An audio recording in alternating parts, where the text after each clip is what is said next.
Welcome to the groundbreaking news program that delves into the heart of Mormonism, your weekly window into the unique intersection of news, history, and culture that resonates with the tapestry of Mormonism. So whether you are tuning in from the heart of Utah or joining us from around the world, your favorite news program starts now, where news meets insight and the stories of our faith unfold.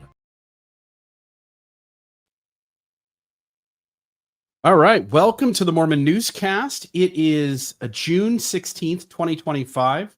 It is a great Monday. I hope everybody out there is having a great Monday. We're grateful that all of you are here joining us for the show. And I'm joined by my esteemed colleagues, Rebecca Biblioteca and Radio Free Mormon. How are the two of you tonight? Excellent. Good evening. Great. And before we jump into our stories, Rebecca, you've got a few announcements. I'll put this up on the screen and let you turn the slides there and tell us a few things before we jump into it. Yeah, I just wanted to bring up a few little things before we dive into the news that we have today. I just wanted to kind of update everybody on Nemo. I know a lot of people have been concerned. Back on June 6th, he was taken to the hospital and has been hospitalized, having had, as he said in his video when he kind of explained what happened, a stroke that affected his legs. It was some kind of something like a blood clot, almost like a hardened blood clot. He showed like a picture of, a brain scan. He really got into it. You guys need to go find that short video that he put out. But he's doing much better now, and we just want him to know we love you, Nemo. And if you need anything, please contact us, and we send you all our well wishes. Any thoughts from you guys on Nemo? We were all really concerned, so we were glad to hear, exactly what happened, and that he is on the mend.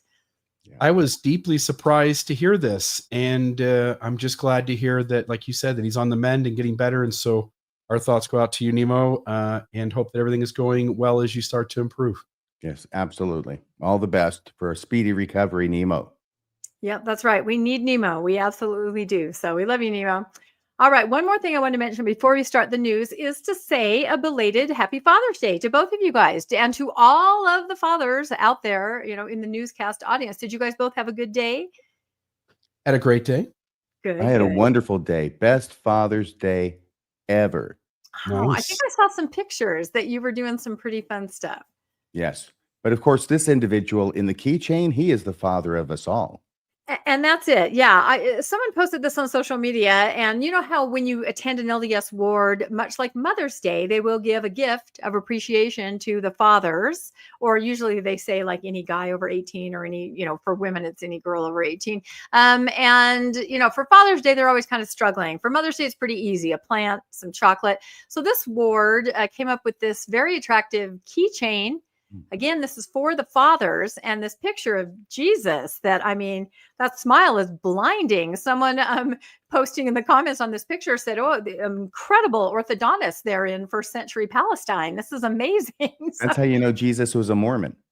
I think that's it, that blinding smile. So yeah, and someone else said, why does it look like Julia Roberts with a beard? But we've talked about this before. We've said, all these Fabio looking Jesuses that are just, almost like porn stars. But anyway, this was a gift. So in the chat, let us know what you got in your ward. If you were there, my ward passed out cinnamon rolls. Always on board with that. That would be great. So wait, anyway, you were in church yesterday, Rebecca? I was in church for the first time in about 5 years because I had a family event. We'll just say that I got to show up to. So it was very interesting. But yes, I was there. I put on my little cap sleeve and I showed up, and it was good. And I'm glad I did, because I got a cinnamon roll. So. Oh, did you even think about not putting on your cap sleeve? Do you know, I did think about not doing it, but I'm willing to do it, because had I not done it, it would have caused, just a little bit of pause for people. And just by simply putting on an inch right here, I was able to blend in, walk among people without any kind of undue, upsetness. So I'm okay. I'm a people pleaser. Anyway, yes. I just wanted to say that. Happy Father's Day, and, speedy recovery, Nemo. And now let's take it back to Bill and the news. All right. So we've got some really great stories tonight. Some of them, there's a few that are beyond what's written here, but these are the main ones. First up, missing polygamy revelation was in the vault. Radio Free Mormon will be giving us the down low on that. The Cody Temple final ruling by WSC. That will be Rebecca Bishop Wright's letter defending child sex abuse perpetrator. Which one of you two is covering that one? Rebecca. And there's Steeple Doctrine in the news. So this is something very different than the Mormon angle that we've been covering. And then also what's next for Jake Retzlaff, and I think I spelled wrong, but NBYU. And so I'll turn the time over here to RFM, and you can take us through our first story. All right, thanks a lot. This is my headline for tonight's story. The LDS Church finally stops lying about not possessing John Taylor's 1886 revelation that the commandment to practice plural marriage will never be abrogated. And that's a lot of information in one headline, but I think it pretty well sums up the whole story. Here is the synopsis. At the beginning of this, it may take around 30 minutes, I think, to go through the information I want to share with you in the documents. This is the synopsis of everything. 1886, John Taylor, third president of the LDS Church, receives a revelation that God will not, indeed cannot, revoke the command to practice plural marriage. 1890, 4 years later, John Taylor has passed away, and Wilford Woodruff, the fourth president of the LDS Church, issues the manifesto revoking the command to practice plural marriage. In 1911, John W. Taylor, an apostle in the Quorum of the 12 of the LDS Church and son of the third president, John Taylor, John W. Taylor was excommunicated at a hearing by the Quorum of the 12 Apostles. He presents the revelation of his father, John Taylor, that he received in 1886 to the Quorum. Apostle Joseph Fielding Smith, yes, that Joseph Fielding Smith, the one who would become the 10th president of the LDS Church. In 1911, he was the new kid on the block. Apostle Joseph Fielding Smith admits to having made a copy of the revelation, which we'll find out was in 1909, and placed it in the historian's office. This is found in the minutes, the official minutes of the meeting. 1933, the church issues what is called the Third Manifesto, claiming that the Taylor revelation, the 1886 revelation, is not in the archives of the church and never even existed. That is a first presidency statement. It contains a palpable lie. Now, recently, and just over the weekend, it was discovered that the church has apparently quietly released this very Taylor revelation on the church history catalog website, which revelation the church has possessed the entire time. So that's the synopsis of the story. This document, by the way, Rebecca, you mentioned earlier when we were talking that it's the linchpin of the fundamentalist, polygamist Mormon offshoots. I think it is seen that way, absolutely. And as I've been looking at the reaction all over social media, it is. They've always said this exists. They've always said this is the reason that in their mind, they continued what God wanted them to do, right? The rest of us, the Brighamites, we broke that covenant. We broke that promise. So the fact that the LDS Church has had this the entire time, whether they knew it or not, I mean, I guess that's up for debate. They knew it 100 years ago, but did they know it recently? I don't know. I have a lot of conspiracy theories around it. But yeah, absolutely. It's sort of a founding document saying this is why we had to do what we were doing. We were commanded to do it. Yes. So I wanted you to bring that up, and thank you, because this is more than just an embarrassing incident for the church and being caught again lying red-handed. This is about a very controversial document, which the church, for good reason, I'm sure they thought it was good reason that they were going to lie about it and say it didn't exist and they didn't have it when they did, and we know that they did, and we'll prove that tonight. They thought it was a good reason, good enough reason for them to lie about it. But that's because it was so powerful and so controversial, and it meant so much to all these fundamentalist Mormons. In effect, it proves that they're right.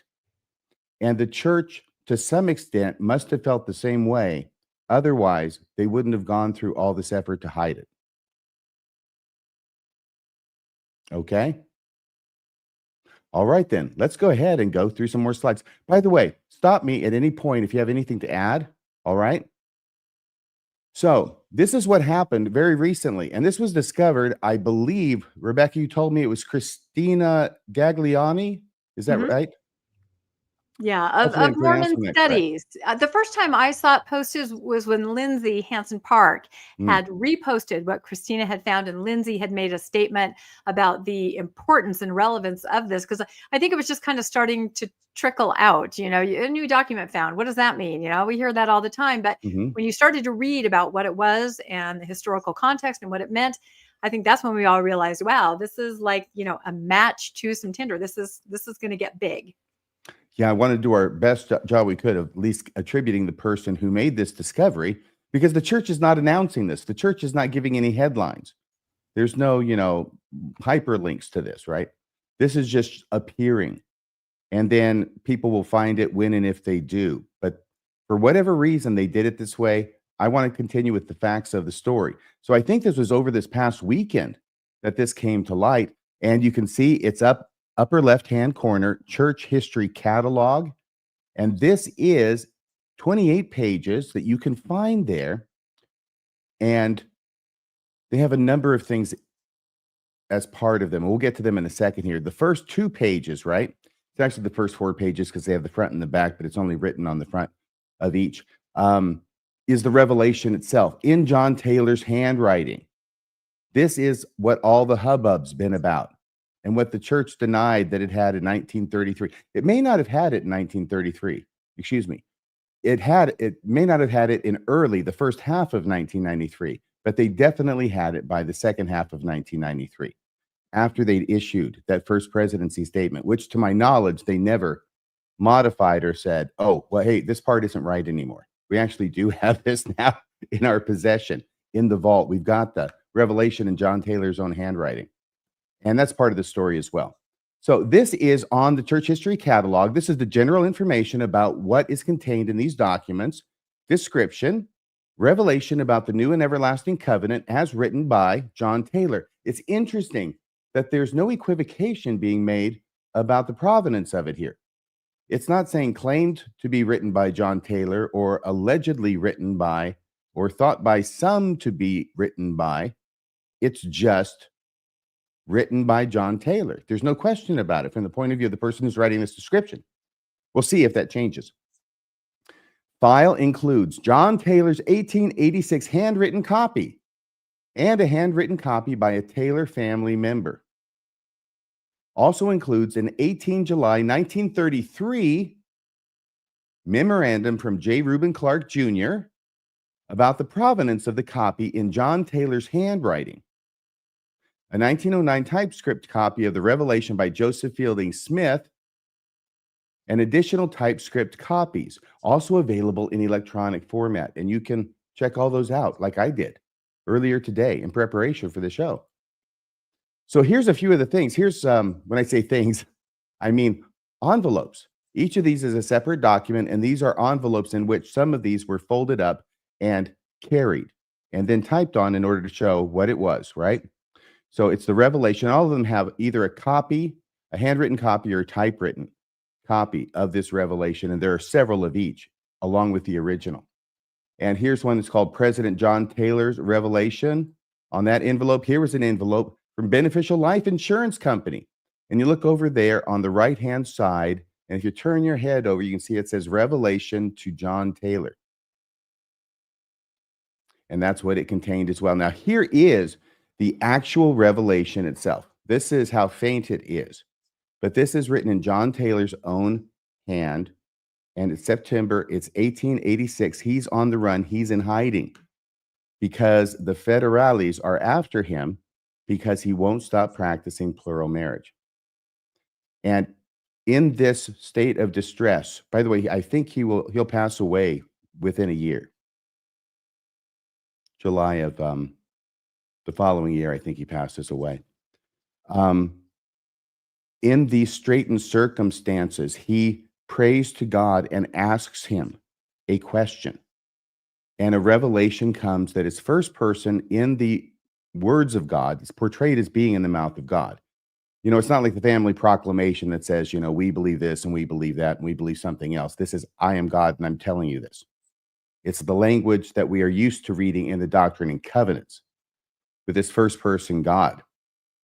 Now, as I said, a number of typewritten copies were made. This is one of them. There's John Taylor over there on the right. But here's a transcript that Rebecca was nice enough to put together. And then I copied and pasted it here. Can you read this for us, Rebecca? No. Oh, I'm It's sorry. really If you don't small. want to, I could ask Bill. You could ask Bill. I have to say though, I know there were typewritten copies, in the documents, but I wanted to see if I could translate it from the original handwriting, because that is one of my skills. I learned being raised by genealogists. How many hours did I spend in front of the microfilm reader, the microfiche reader, looking at old faint handwriting? So I did, and then of course I compared it against the type. So And what was then the someone else comparison? suggested, making the different little points there. So But yeah, what was it's the a little. comparison? Was it the same as the others? I had left out one word, and that was, I think, seed or something like that. But yeah, I thought I still got it. Whatever it is, I got it. You do. You've got it. And But I can't read it. It's too small. So, Bill, you're I'm going to have sorry. to. The reason I'm asking is because I wanted to make sure that this is a good copy of what's on the actual original.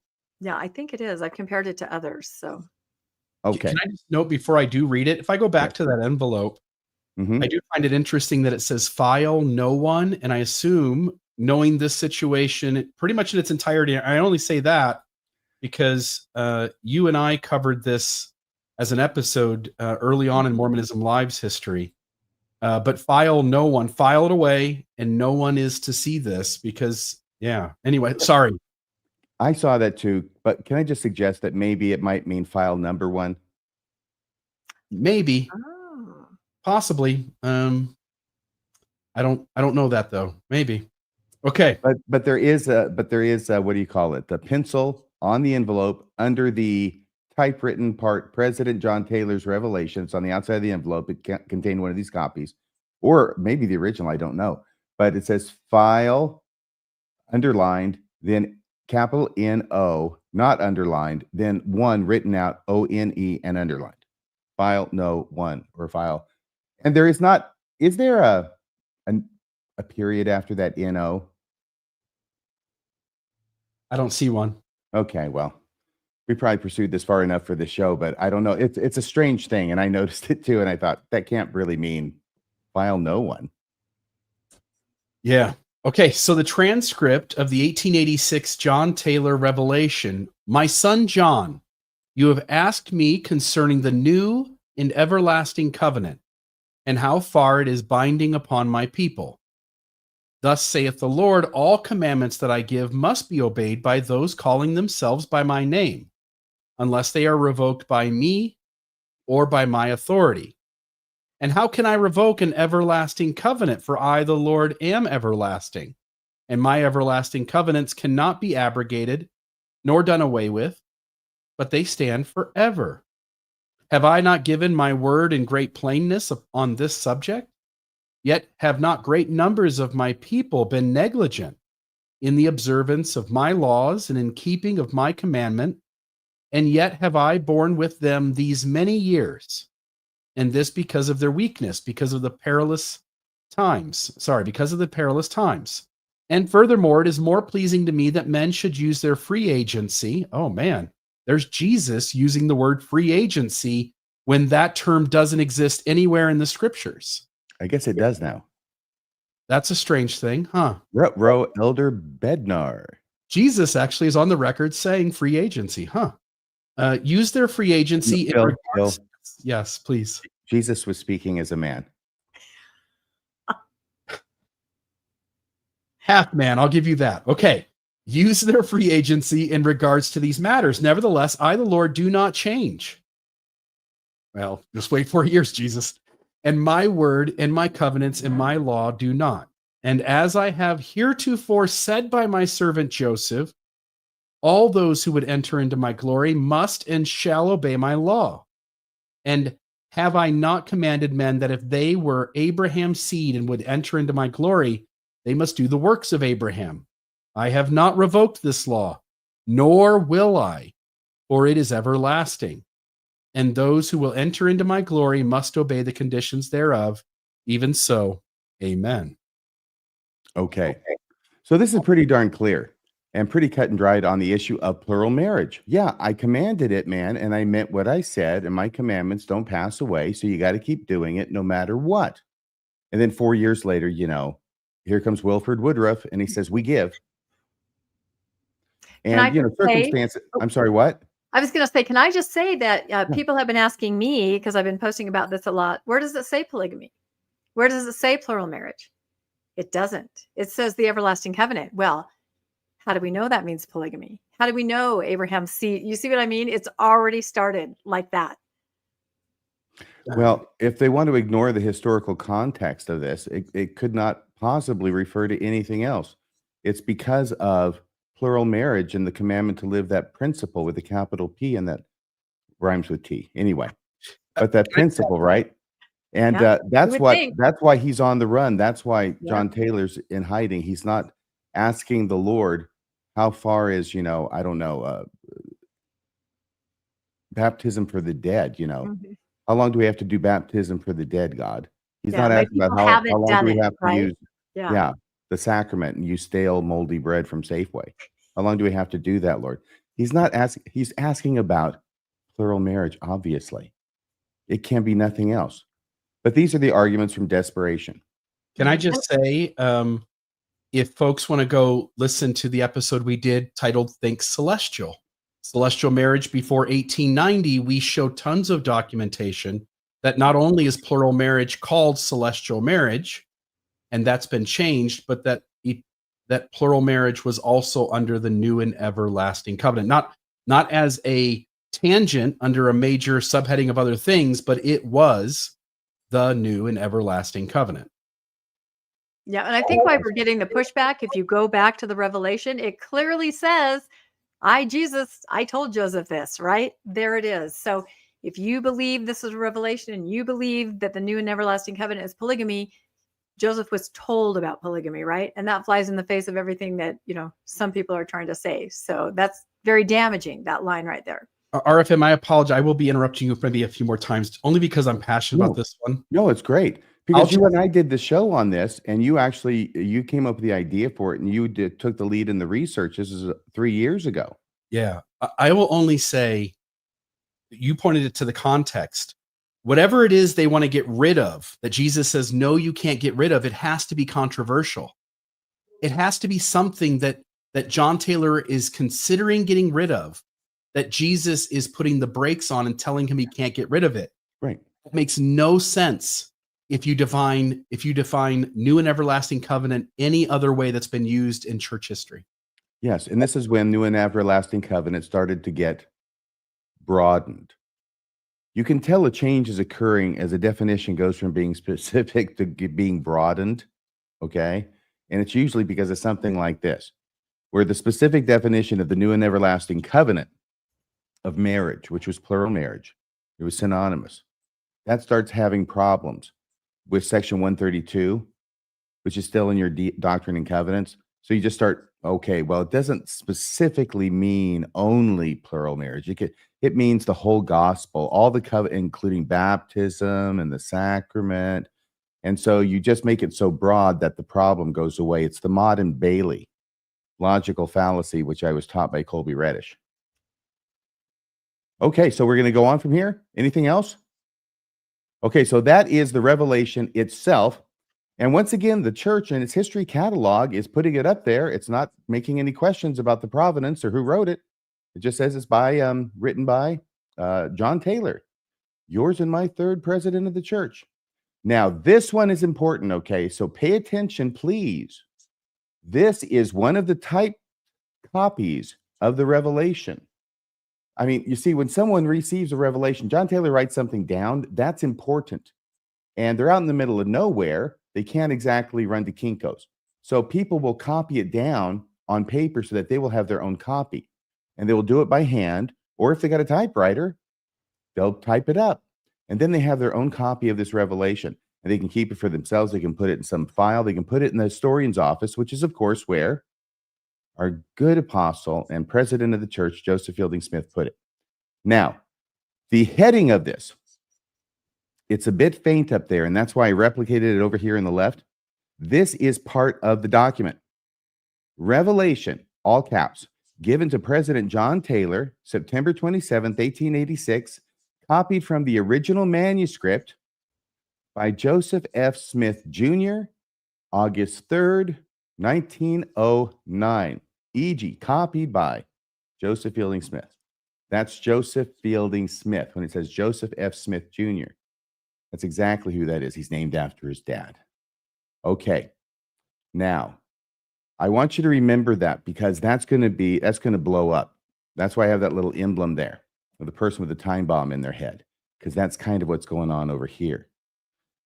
He says in 1909 that he copied this by a typewriter. So obviously he had to have seen it to copy it. Nezpa. Now, 1933, the third manifesto is issued. Just when you thought two manifestos weren't enough, there's a third manifesto. It comes out June 17th, 1933. It's an official statement. It's from the first presidency. This is what constituted scriptures in former days. A first presidency statement, which is what this was. And it says, from the first presidency of the Church of Jesus Christ of Latter-day Saints, Heber J. Grant is the president at the time. This is very, very lengthy. I'm certainly not going to read the entirety of it. I'm just going to read those portions which I think have to do with our subject tonight. And you can certainly look this up on the internet and read the entire thing yourself. But the first paragraph says, is that too small, Rebecca? Okay. Bill, can you read the first paragraph, the one with the yellow around it?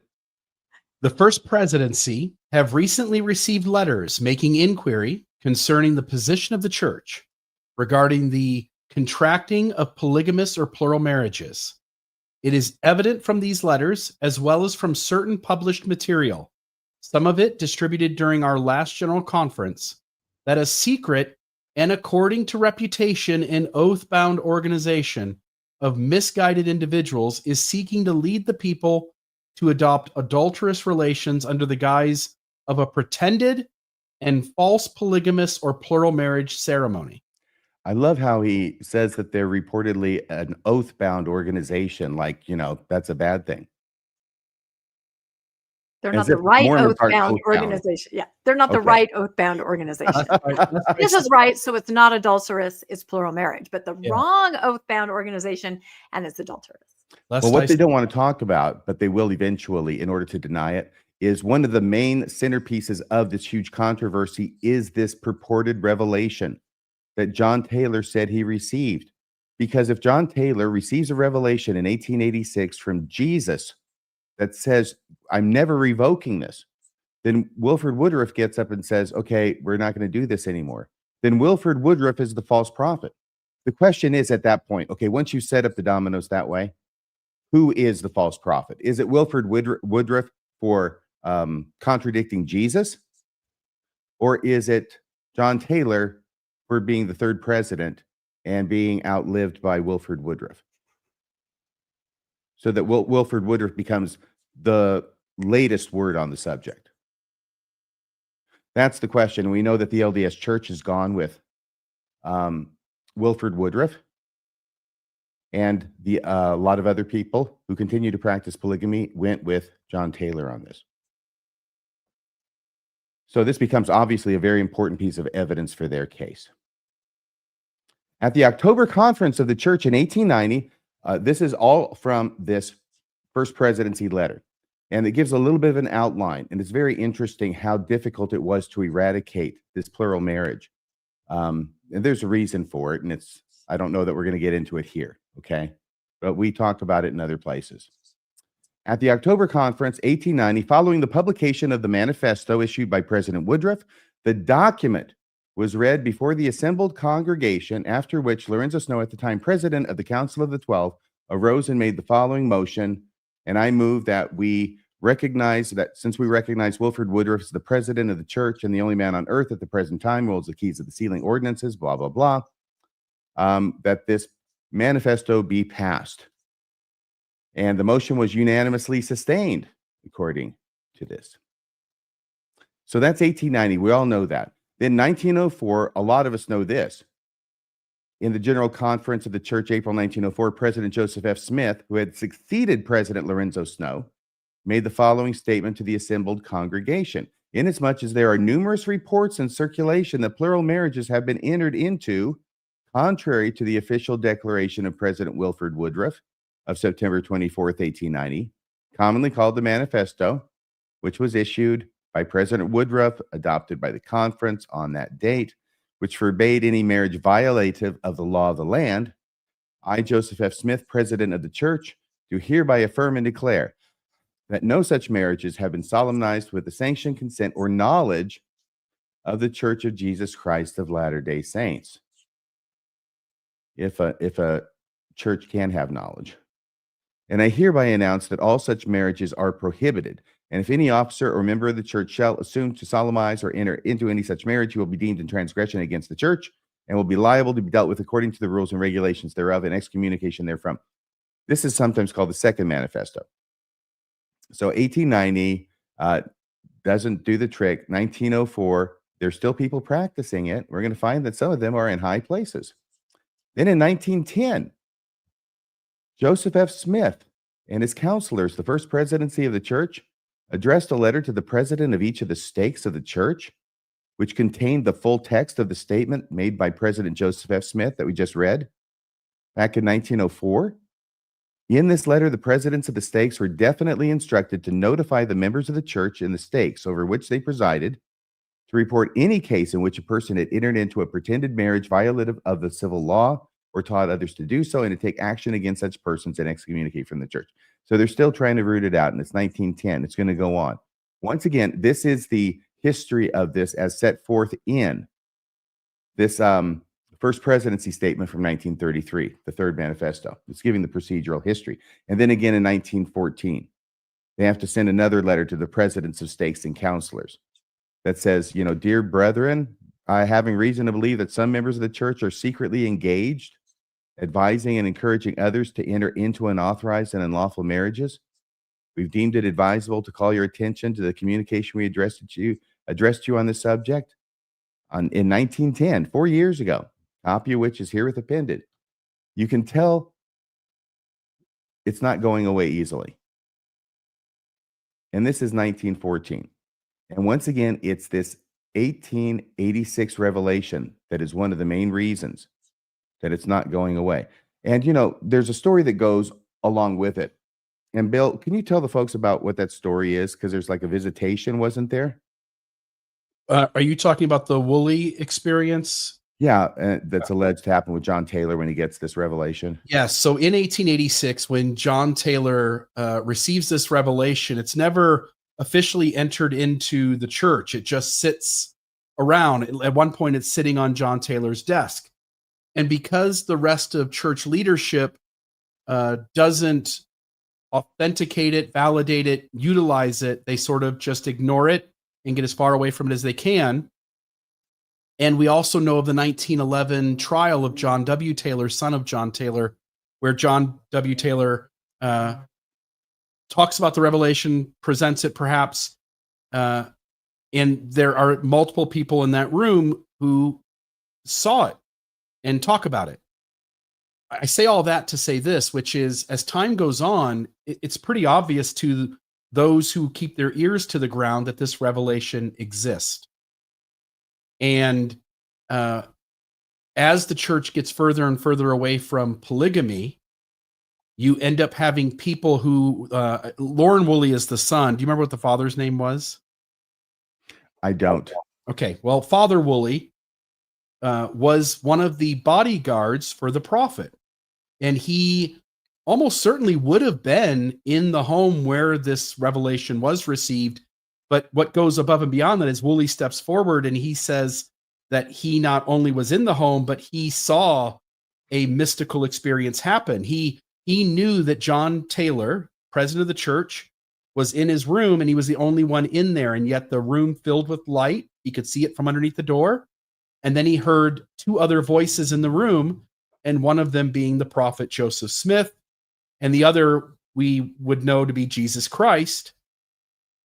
And Woolley says, how can we get away from polygamy when this experience happened? There's a revelation that exists, and there's no getting away from this. And so by his claiming that this experience, in fact, did occur, and him claiming to be a witness of it, gave all the authority necessary to the fundamentalist to know that they're on the right track and it's their job to keep polygamy going, and that it's the LDS Church that's been dishonest and walked away from God's true path, which I'll just end up saying here that this revelation coming out in a sort of way demonstrates that to their benefit.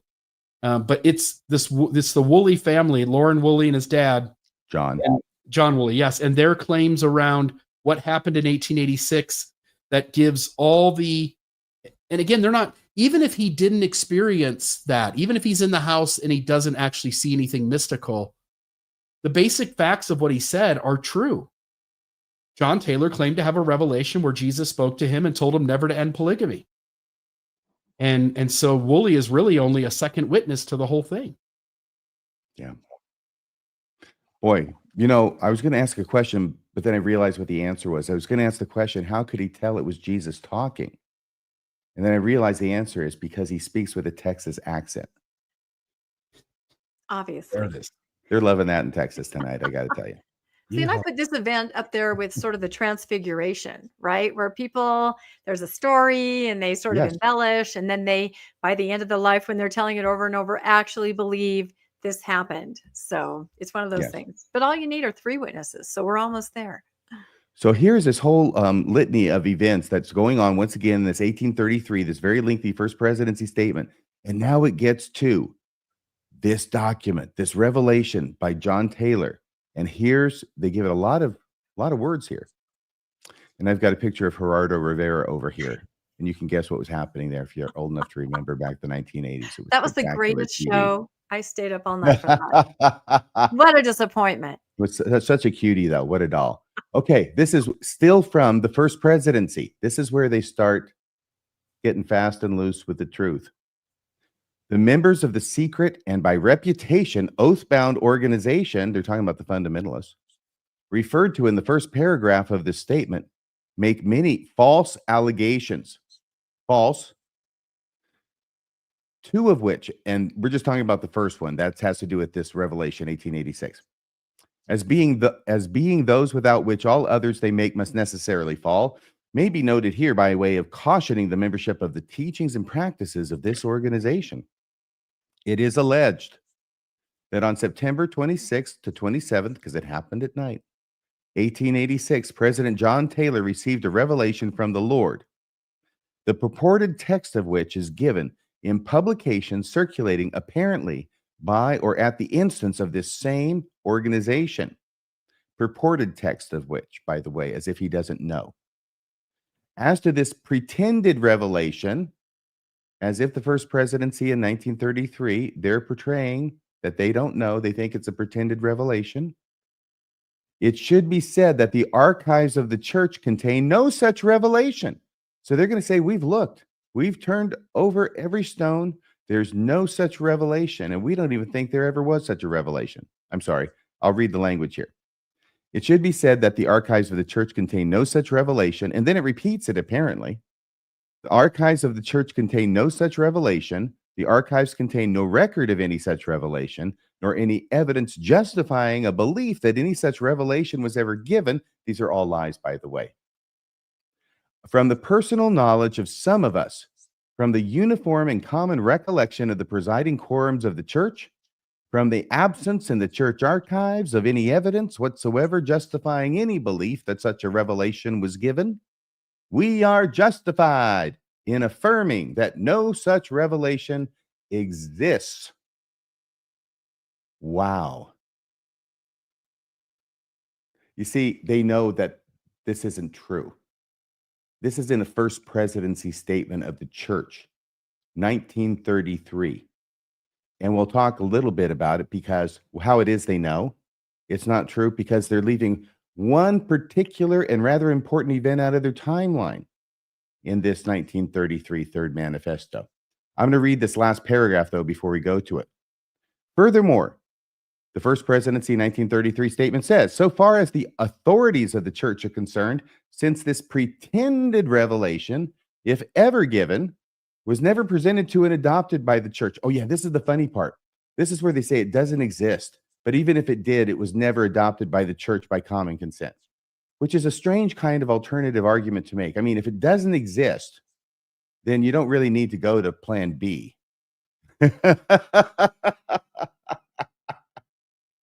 RFM, if the second reason is utilized, we never adopted this by common consent.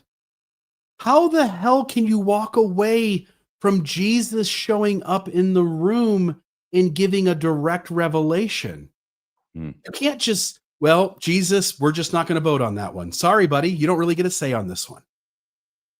It's true. It's true. But we all know it's got to be, we all got to raise our hands, right, in order for it to be considered binding, be canonical, authoritative, binding upon the church. But the other thing is, that is the second question, right? That would be the natural follow-up question. So are you saying then that Jesus lied about it when he said this to John Taylor? Well, no, I'm not saying that. So you're saying it was the truth. Well, yeah, it's Jesus. He's going to tell us the truth. Okay, so isn't that the truth regardless of whether people vote about it? Not in Mormonism. And we talked about this right before the show, RFM, how a Mormon God is kind of a weak God because no matter what he says or puts out there, it still has to be ratified, codified by 15, I like to call them 15 angry men, right? All sitting around fighting at a table. And if they can't come to a consensus, then God's word is out the window. So what kind of a God is that? If you're completely beholding to man, it's a very interesting setup, the way they have it. And also, I mean, if everyone really believes that God is speaking directly to the prophet, I think that the discussion should stop there, right? If they really believe it, there is no discussion. God told the prophet, of course, everyone's on board. So it's Well, handled yes, it more should like be. a corporate boardroom, isn't it? And God's just waiting. Oh, I hope they vote for me. I know. Not really God, that way in the rest of Christianity. God is subject to the quorum of the That's it. 15. That's You it. see, this is when the real doctrine happens, where the rubber hits the road in the Mormon church. And when you actually analyze what they say, you realize that the top 15 are above God. God cannot give a revelation without their consent. I mean, look at the lifting of the priesthood ban. The prophet had to secretly arrange for 2 of those, 12 angry men to be in the hospital or sent away so that he could sneak past God's word. Otherwise, it wouldn't have been enacted. What kind of God is that? What is going on in this picture? It's a little bit monkeyed with, but can you tell the audience, Rebecca? Yeah, it's Al Capone's vault. Isn't that right? Yeah, I stayed up late to watch that. It was this big deal. Gerardo Rivera, is this before or after he got punched in the nose? I can't remember, but huge deal. They discovered the vault. They were going to open it on live TV. They had this huge special showing everything about Al Capone, and he went in there and he opened it. There's nothing there. There's no 1886 revelation. Is it? No. There's none. There's nothing Empty. in there. We looked in the archives. Now, this once again is the First Presidency speaking in 1933. Have I drilled that in enough? Because one of the things that they're leaving out, oh, by the way, this is at the very end, where it's signed by Heber J. Grant, the president of the church, Anthony Ivins, and J. Reuben Clark, the counselors of the First Presidency, all right? So that was June of 1933. And remember, it's June because July something's going to happen that's interesting. Okay, so one thing was omitted from the 1933 timeline. And I want to say at this point that when Bill led our research on this this particular episode, Revelation, Excommunications, Lies and Obfuscations, the 1886 John Taylor divination, that's episode 42. It's over 3 years ago. 35,000 views. Wow. Amazing. That's good. But I wanted to say that we came to the conclusion based upon the evidence that this is exactly what the church was doing, that the church had lied about knowing that this document, this revelation did exist and that they had possession of it. But now, for whatever reason, the church has very quietly put it out there to prove that they actually do have possession of it, that they've had it all along, and that they were not telling the truth back in 1933. And every day, week, month, and year that's gone by since then, which is almost 100 years, they have compounded the lie by not rectifying it, by not clarifying it, by not saying the truth, and just trying to leak it out here and not have anybody notice. It's kind of like when they put the 1832 account of the first vision back in letter book 1 and then had someone else sort of find it. You know, they don't make any announcements about this. They don't really want people to know about it. So that was good. Here's the trial. This is what they didn't tell you. 1911, and we've got the minutes, and I'm not going to read them all, and they're very long, but I'm just going to read a couple, okay? This is the minutes of the meeting of the 12 apostles held in the Salt Lake Temple, February 22nd, 1911, 10 o'clock in the morning, at which were present President Francis M. Lyman, that'd be the president of the Quorum of the 12, Heber J. Grant, Hiram M. Smith, Charles Penrose, George Richards, Orson Whitney, David O. McKay, Anthony Ivins, and Joseph F. Smith Jr. Once again, that's Joseph Fielding Smith. He is the new kid on the block in 1911. Also by request, John W. Taylor, in answer to the following summons, because he was summoned then about his membership in the church on account of they think that he is continuing to practice polygamy. He had voluntarily resigned his position in the Quorum of 12 earlier, some years earlier, because he still believed that polygamy was the correct thing. I mean, his dad's the one who got the revelation in 1886, right? So he parts ways, I'd say pretty darn amicably, along with another apostle. I think it was Matthias Cowley. But anyway, now the apostles think that he is out there and he's part of what's going on, and that they're trying to extirpate. They're trying to drive it out. They're trying to catch everybody. And they think that maybe John W. Taylor is one of these guys who's out there and making things bad. And the reason that the church is really in a bad spot is because they've already made promises to the U.S. government, and they've kind of become a state based on those promises. And the main promise was, we really mean it. We're not going to be doing polygamy anymore. So they got to become a state. They got all these benefits.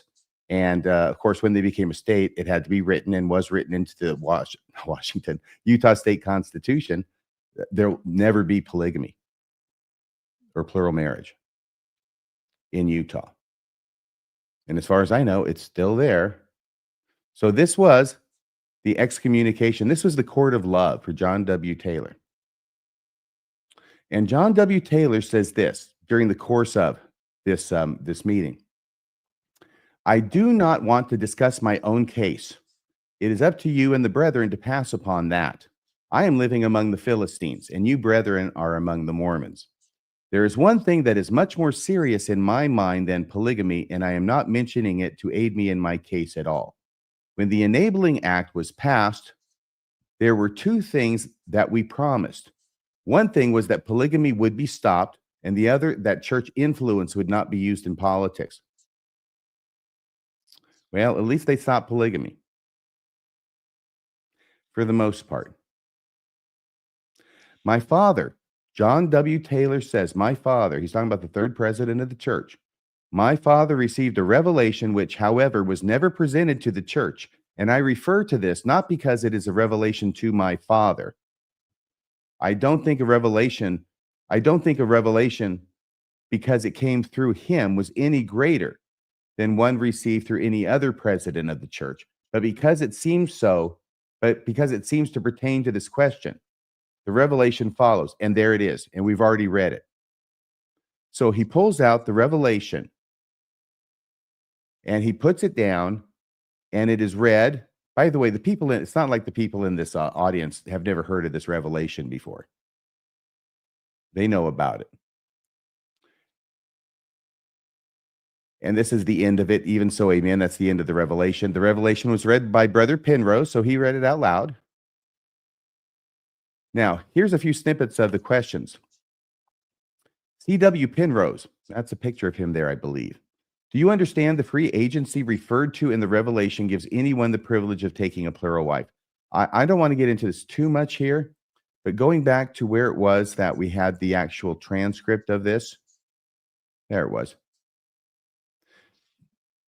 Number 4, paragraph 4. And furthermore, it is more pleasing to me that men should use their free agency in regard to these matters.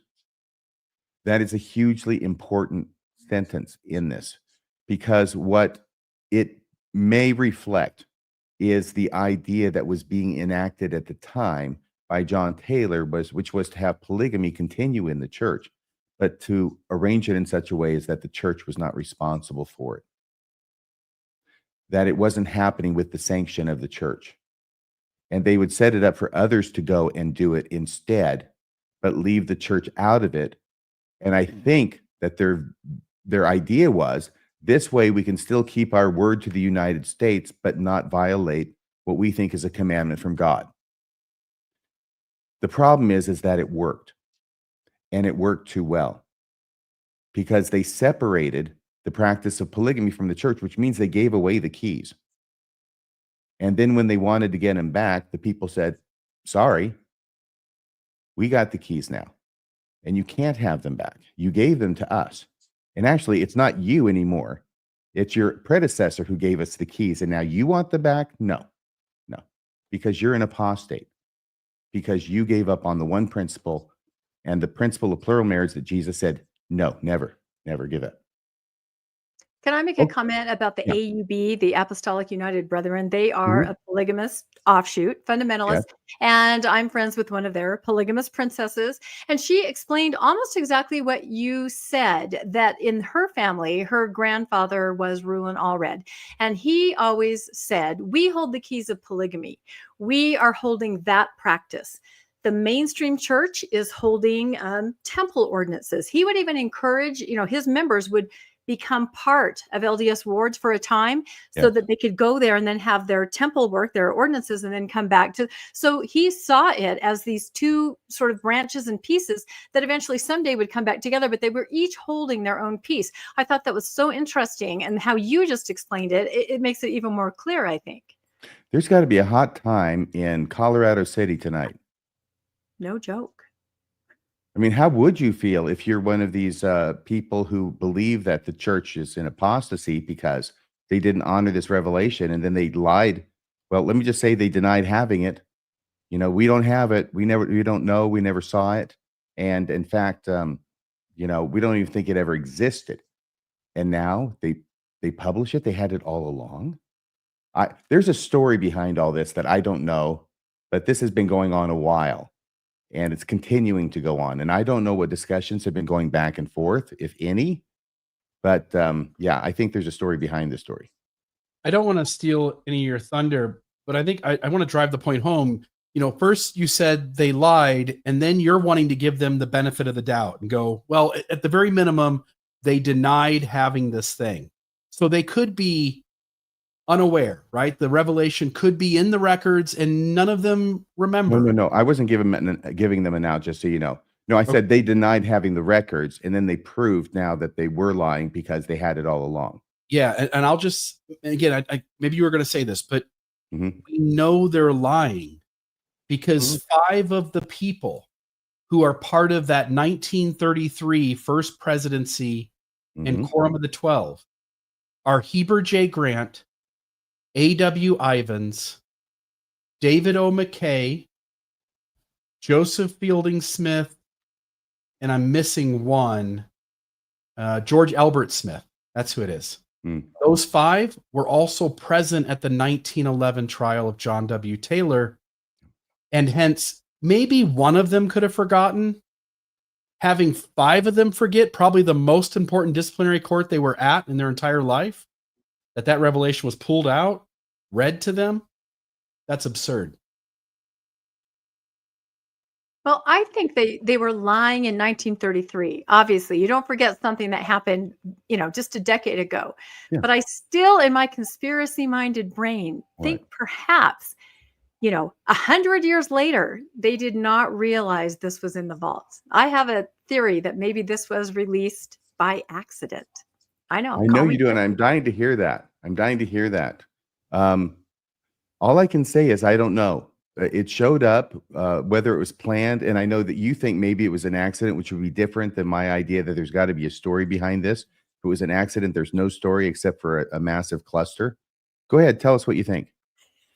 No, I just like to explore all theories. And I have the conspiracy theory that the tank top garment was released by accident, never meant to have this widespread. So I think about how these documents, there must be thousands of them, right, in the archives. And I did this when I worked at BYU. I was a cataloger.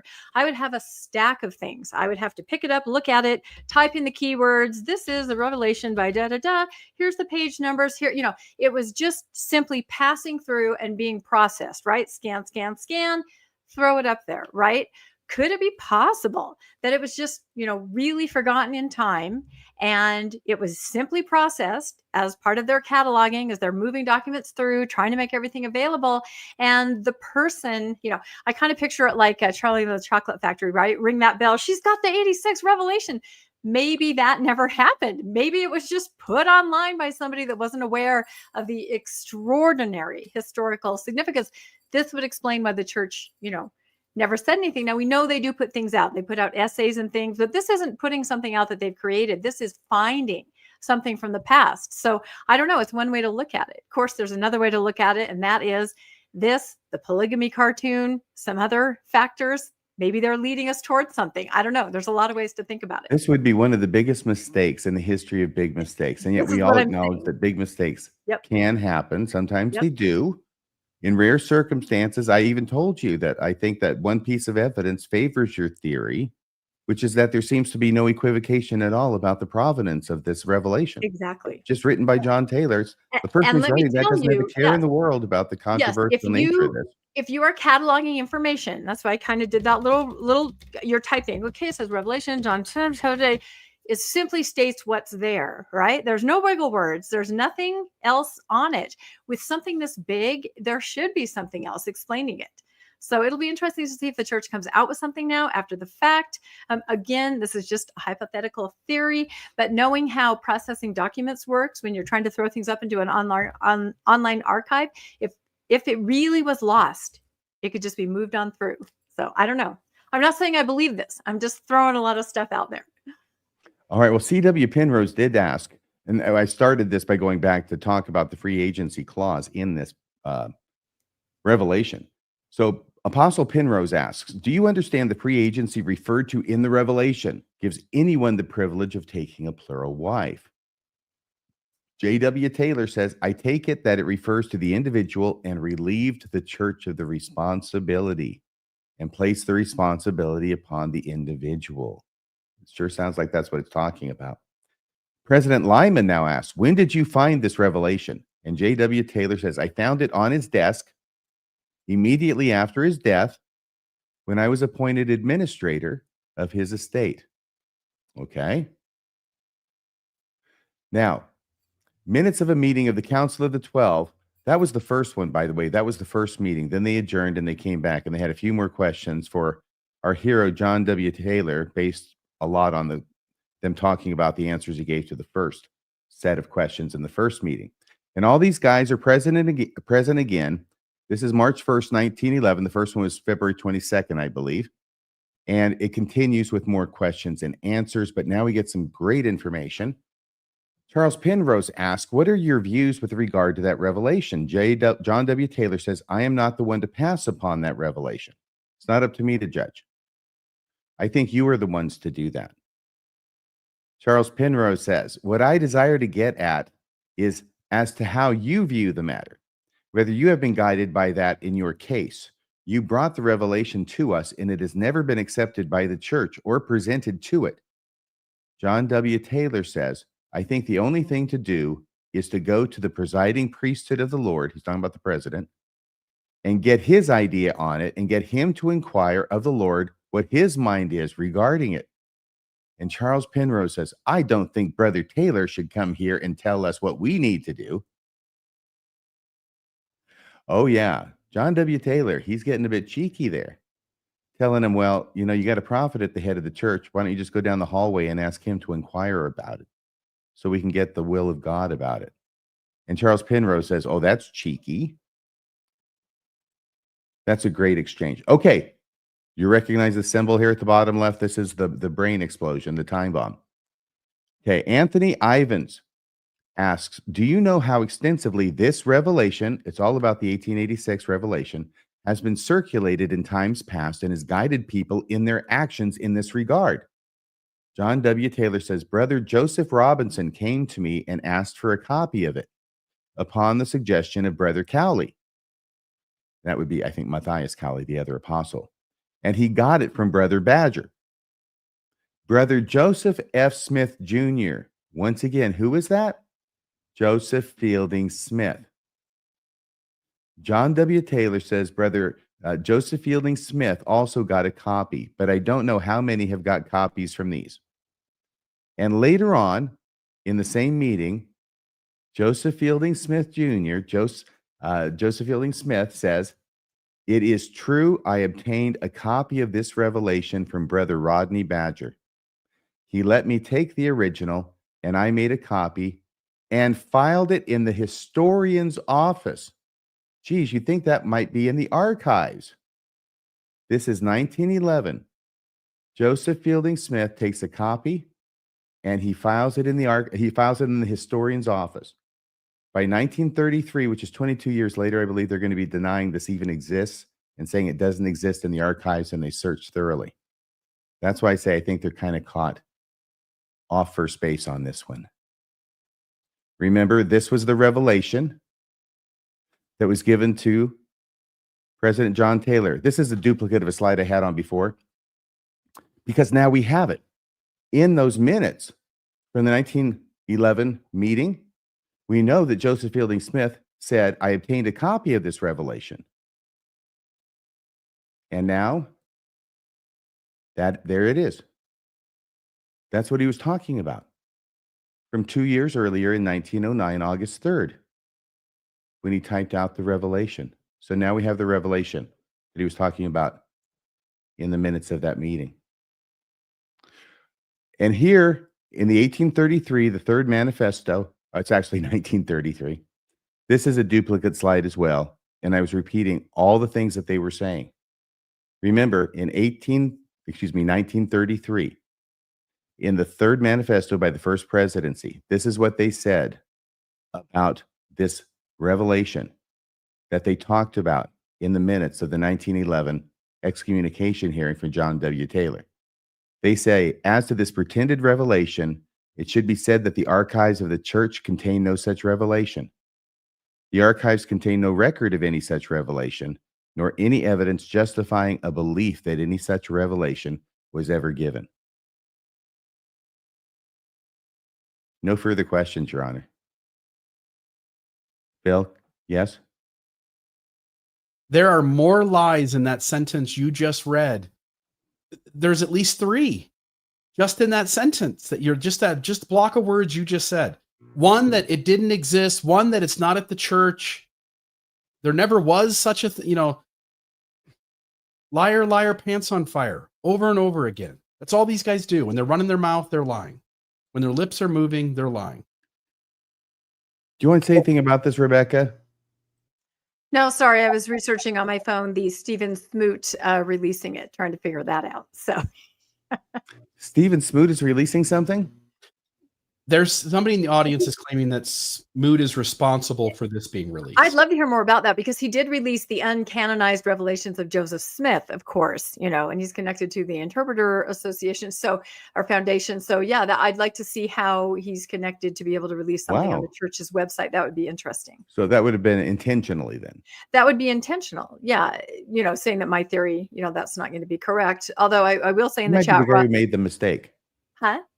He might be the guy who made the mistake. If anybody's going to cock it up, it'd be Stephen Smoot. It could be, but Rob Lauer also made the comment in the chat that given the caliber of the historians today, they're all lawyers, and the ignorance of leadership on church history, 100 years later, from what we're talking about here, they honestly may not be aware that even exists. There's an old saying among defense attorneys: never underestimate the state's ability to up a case.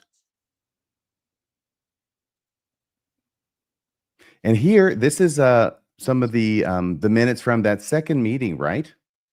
Okay. And they end up excommunicating him. 28th day of March, the council convened, further considered the case of Brother Taylor. And today, by unanimous vote of the Council of the 12 Apostles, it was decided that he is hereby excommunicated from the church for insubordination to the government and discipline of the church. Signed by Francis M. Lyman. Only honest guy in the room. When you read that, you can sense his integrity. He doesn't want to throw anyone under the bus. He wants to take the fall. He wants to let the apostles off easy. And he's the one honest guy in the room, and he gets punished. Mm-hmm. Fate is a cruel mistress. Oh, but wait, there's more. On this time bomb. The time bomb is really what we've already talked about. This is just sort of an aperitif or something after the meal, perhaps a mint on the pillow. What we have as document 17 out of 28 is a declaration by J. Reuben Clark. There he is on the right, and here it is. And what it says, let me see here. I think that, nope, I have to read it from this, all right? Because what he's going to do is he is going to give us the provenance of the actual original revelation. What he says is, it's July 18th, 1933. So this is the next month, right? The next month after the third manifesto was issued. This paper came into the possession of the first presidency in the following manner. After the issuance of the official statement of June 17th, 1933 by the first presidency, that's the third manifesto, covering the matter of pretended polygamous or plural marriages, President Ivins stated to President Grant, and let me see if I can just get a little bit, where's this? Let me see, that might be just a little bit better. So President Ivins stated to President Grant and Clark that a report had come to him that Sister Nellie Taylor, I think that's the typewriter, one of the plural wives of John W. Taylor, was affirming that she had found among the papers of her husband, John W. Taylor, after his death, a paper on which was something written in the handwriting of President John Taylor. Sister Taylor stated that she had turned over this paper to Brother Frank Y. Taylor, so she doesn't have it anymore. So they go and get Frank Y. Taylor. President Grant spoke to Frank Y. Taylor about the matter, and the latter, i.e. Frank Y. Taylor, stated that he had no recollection of ever having even the paper, but that if such a paper existed and had been given to him, he could easily find it, as he knows just where he would have put it. So I guess it's wherever he puts his important papers. So about July 18th, 1933, Frank Y. Taylor brought to President Grant the attached paper. Let me see here. Something paper in the envelope which is attached to this paper. Okay. Encased. I think it's encased in the envelope which is attached to this paper. All right. So that's the provenance of how we got this original handwritten revelation by John Taylor from 1866. And then the date written on the back of the second page of the revelation is the date of President John Taylor's death, and was written by President Grant on July 17th, 1933. And there it is. So I don't know what President Grant would have meant by writing John Taylor's death date on the back of the second page of the original revelation in his own handwriting. I guess that will have to lead to speculation.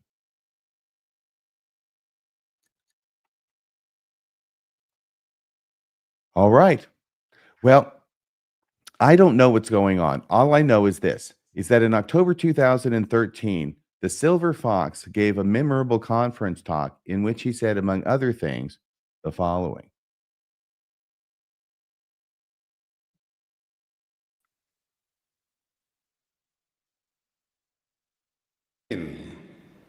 A question that creates doubt in some can, after careful investigation, build faith in others.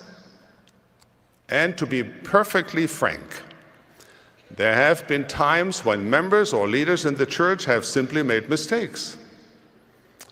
There may have been things said or done that were not in harmony with our values, principles, or doctrine. So that happens in October 2013 General Conference. What happens 2 months later? If the Race in the Priesthood essay dropped on the LDS Church's website, was what President Uchtdorf at the time, is what he was saying, was that laying the groundwork for this essay? Some have speculated that that might be the case. I don't know, but I do know that not last conference, but the conference before, we had a special message from President Dallin H. Oaks in a talk about following Christ. This is October 2024. And in that, he added to the lexicon of Mormon theology. The Lord's commandments are of two types: permanent, like the doctrine of Christ, and temporary. Temporary commandments are those necessary for the needs of the Lord's church or the faithful in temporary circumstances, but to be set aside when the need has passed. An example of temporary commandments are the Lord's directions to the early leadership of the church to move the saints from New York to Ohio, to Missouri, to Illinois, and finally to lead the pioneer exodus to the Intermountain West. Though only temporary, when still in force, these commandments were given to be obeyed. Now, he studiously avoided mentioning the obvious temporary commandment of plural marriage, and that was commented on at the time. And then the thought occurs to some that was what he said there supposed to be preparing the way for the ultimate release of this particular revelation. What are your thoughts about that, Rebecca? I just messaged Bill something. It was an answer to the Stephen Smoot involvement, which is very interesting. And you're right. The other side of it is preparing us for something that's coming. We have a polygamy cartoon released. We have this revelation released. We have a tremendous church growth in Africa, where there are many people living in polygamous relationships. I don't know. Things are a-changing. But if Bill can find that on Messenger. Is it you put it on Facebook Messenger to me? Yeah, I just sent it to you on Messenger. Sweet. I can also just read it if you can. But I can grab it here. Either way, it doesn't matter to me. If you want to put it up, see, this proves it's a live program, folks. Somebody in the chat says something, I say, what? They message me, and we all get to hear about it. What is the source? Okay, so here we go. So this is Stephen Smoot describing what happened. Could someone read that? It's small for me on the screen. RFM, maybe you want to. It says, check out the latest from Mormon R. Now, that's a critical site. Is that right? Not critical. No? It skews more faithful, kind of. It but does? It has good information, I think. Okay, so check out the latest from Mormon R on an important John Taylor revelation that has just been publicly released for the first time. It's been a privilege to work on this topic with the B.H. Roberts Foundation and to help spark its digitization by inquiring about the document through the Church History Department. After nearly 2 years of anticipation, I finally saw the scan of the original document in Taylor's own handwriting this morning. This is 2 days ago, apparently. Yeah. This is live right now. I mean, this is being pulled up, accessed right now. Well, the person in the chat sent it to me saying, they refined it for us. Okay, well, it says 2 days, but at least 2 days. Yeah. 2 days at a minimum. Okay. So after nearly, I finally saw the scan of the original document in Taylor's own handwriting this morning on the CHL, Church History Library, catalog website. It was remarkable to see at last. It's especially rewarding to see this article now online. Okay, so is that like, I don't know, the article he wrote or something? No, well, see, it makes it sound now, and I told you that he has published books about the uncanonized revelations of Joseph Smith. So working with the B.H. Roberts Foundation, it sounds like he also is looking into other uncanonized revelations and perhaps inquiring from the Church History Department, hey, do we have this? Can we look for this? Is this somewhere? And then there it is. But again, it's so important. It just seems like the church would weigh in some way when they were going to put it out if they meant to do it. So I don't know. I'd like to know. I think the story of how it's released is as important as what it is almost, because it means it can really tell us what's going on. I can't tell if Stephen Smoot really wants to get credit for this. What do you think? I don't know. It's a little second party. So, but I do have two comments just on the revelation itself.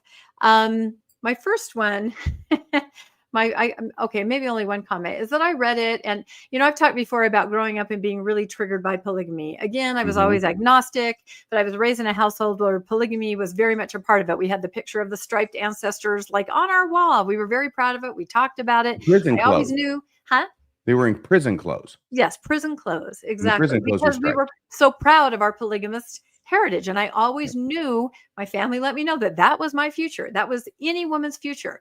And I would get really upset when I was a teenager once I really realized what that meant, and I had cried over it. Even though I knew I didn't believe it, I knew everyone around me believed it. And it was so just unfair, and I had those feelings again as I was transcribing and reading this. I'm like, God, Jesus and God, how he feels about his daughters of God. I mean, we just can't win. This is our fate. This is it. It's done. It's polygamy for us. And this is how he feels about us, our future, and just all the horrors of that. Men are trapped too, but I read it from a woman's perspective. And I'm just like, this is horrible. This is just a horrible revelation for women yet again. So I had kind of this reaction like 15-year-old me when I read it. So that's why you said no. Yeah. When I asked if you would read it because of that reaction, right? No, also I have I have a big screen, but for some reason StreamYard shows up really small, and I'm, but no, I would have read it. But I did have initially that reaction. I felt like I was 15 again, just going, why? Why are we treated this way in these revelations? Why? And what is the answer you've come to? Well, I don't believe, and it's not real, so I'm okay. And it's a man's world. I think that's probably why we were treated that way, and it's systemic, 2 centuries worth of it. But there are people now that believe it. There are people that are affected by believing that is their future. That is the next life. And those are the people that I'm upset for because they're still living in it. Bill? All day today, I've been feeling a lot. I was talking to my girlfriend. We were sitting in a line in our car in a fast food line. And I looked over and I said, I'm always on the verge of being overwhelmed by some emotion in me, because I'll say it this way. The most concrete way to lead someone astray. Remember, the church says that the prophet will never lead the church astray. The most concrete way you can lead, and you do lead people astray, is to lie to them. Anytime you lie to people to cover your ass, you are leading those people you lie to astray. The church, and by the church, I always mean, when I'm criticizing it, its top 15 leaders.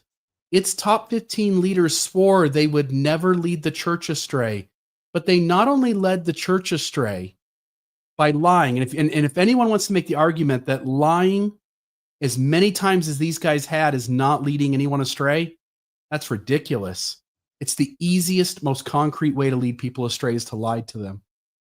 Not only did they lead the entire church membership astray, they led the fundamentalists astray by creating a false argument that everyone knew was bullshit.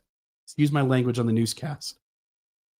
They set it up so that all the fundamentalists could just believe harder in their actual belief by telling people there was no revelation. We don't have it. John W. Taylor's lying. Everyone out there's lying. You actually gave more room for the fundamentalists to believe stronger that their beliefs were right, and it was the LDS Church was wrong because they're lying to us. Not only did you lead the LDS Church membership astray, not only did you lead the fundamentalist membership astray, but you led the entire world astray by lying over and over and over again. LDS leaders are the least trustable people on the planet, in my mind, because of how much they lie over and over from generation to generation. 15 men working together to lie to you every day. How does anyone who knows the history of the church truly supposed to make peace with that? How is, again, I know there are believers out there who know the problems, but then by justifying it, you become part of the problem. How can good, honest people with integrity ever reconcile any of this mess when you lie to them over and over again, collectively, from generation to generation for 200 years. Yeah, you were talking earlier about the relationship between leading astray and lying. I would agree with you. I would add that the very purpose, the essential foundational purpose for lying is to lead someone astray. And clearly what they did here, they didn't want to give the fundamentalists a leg to stand on, so they lie. But by lying, you actually gave the fundamentalists a leg to stand on. And you make all the members of your church look at you and question your honesty about everything else you tell them. Well, there were a couple more things here on this. Oh, by the way, for Stephen Smoot, to whatever extent that you were involved in this, congratulations. Good job. I think that was important that it happened. Be interested in hearing your whole story at some point. So this is what happens, right? We had just played Following Christ and the talk about the temporary commandments, and then we get a new entry to the church history catalog. And if Stephen Smoot's telling the truth, and I've got no reason to disbelieve him about this, at least, it's been going on for a couple years now that this has been in the works. So let's end with that synopsis again. If it didn't make sense before, it should now. 1886, John Taylor, third president of the church, receives a revelation that God will not, indeed cannot, revoke the command to practice plural marriage. 1890, Wilford Woodruff, fourth president of the church, issues the manifesto revoking the command to practice plural marriage. 1911, John W. Taylor, excommunication hearing by the Quorum of the 12, presents the revelation of his father. And Apostle Joseph Fielding Smith admits to having made a copy of the revelation in 1909, and now we've seen it, and we have it, and placed it in the historian's office. 1933, the church issues the third manifesto, a first presidency statement, claiming the Taylor revelation is not in the archives of the church and never even existed. In 2025, in the last few days, the church quietly released the Taylor revelation on the church history catalog, which revelation the church has possessed the entire time. And that's the name of that tune. Do you think the church will make a statement about this at all, or just let all of us continue to talk and speculate? It depends. They'll couch their response to what happens. And right now, I don't know if this is big enough. Mm-hmm. I understand some other people were talking about it earlier today on some other podcast. Can't recall the name right now. But you know, if the Trib picks it up, if it gets in the media, if it starts getting legs, then yeah, I expect that they'll issue some kind of response. And it'll be the same kind of response as was issued in the third manifesto. They'll completely overlook the fact.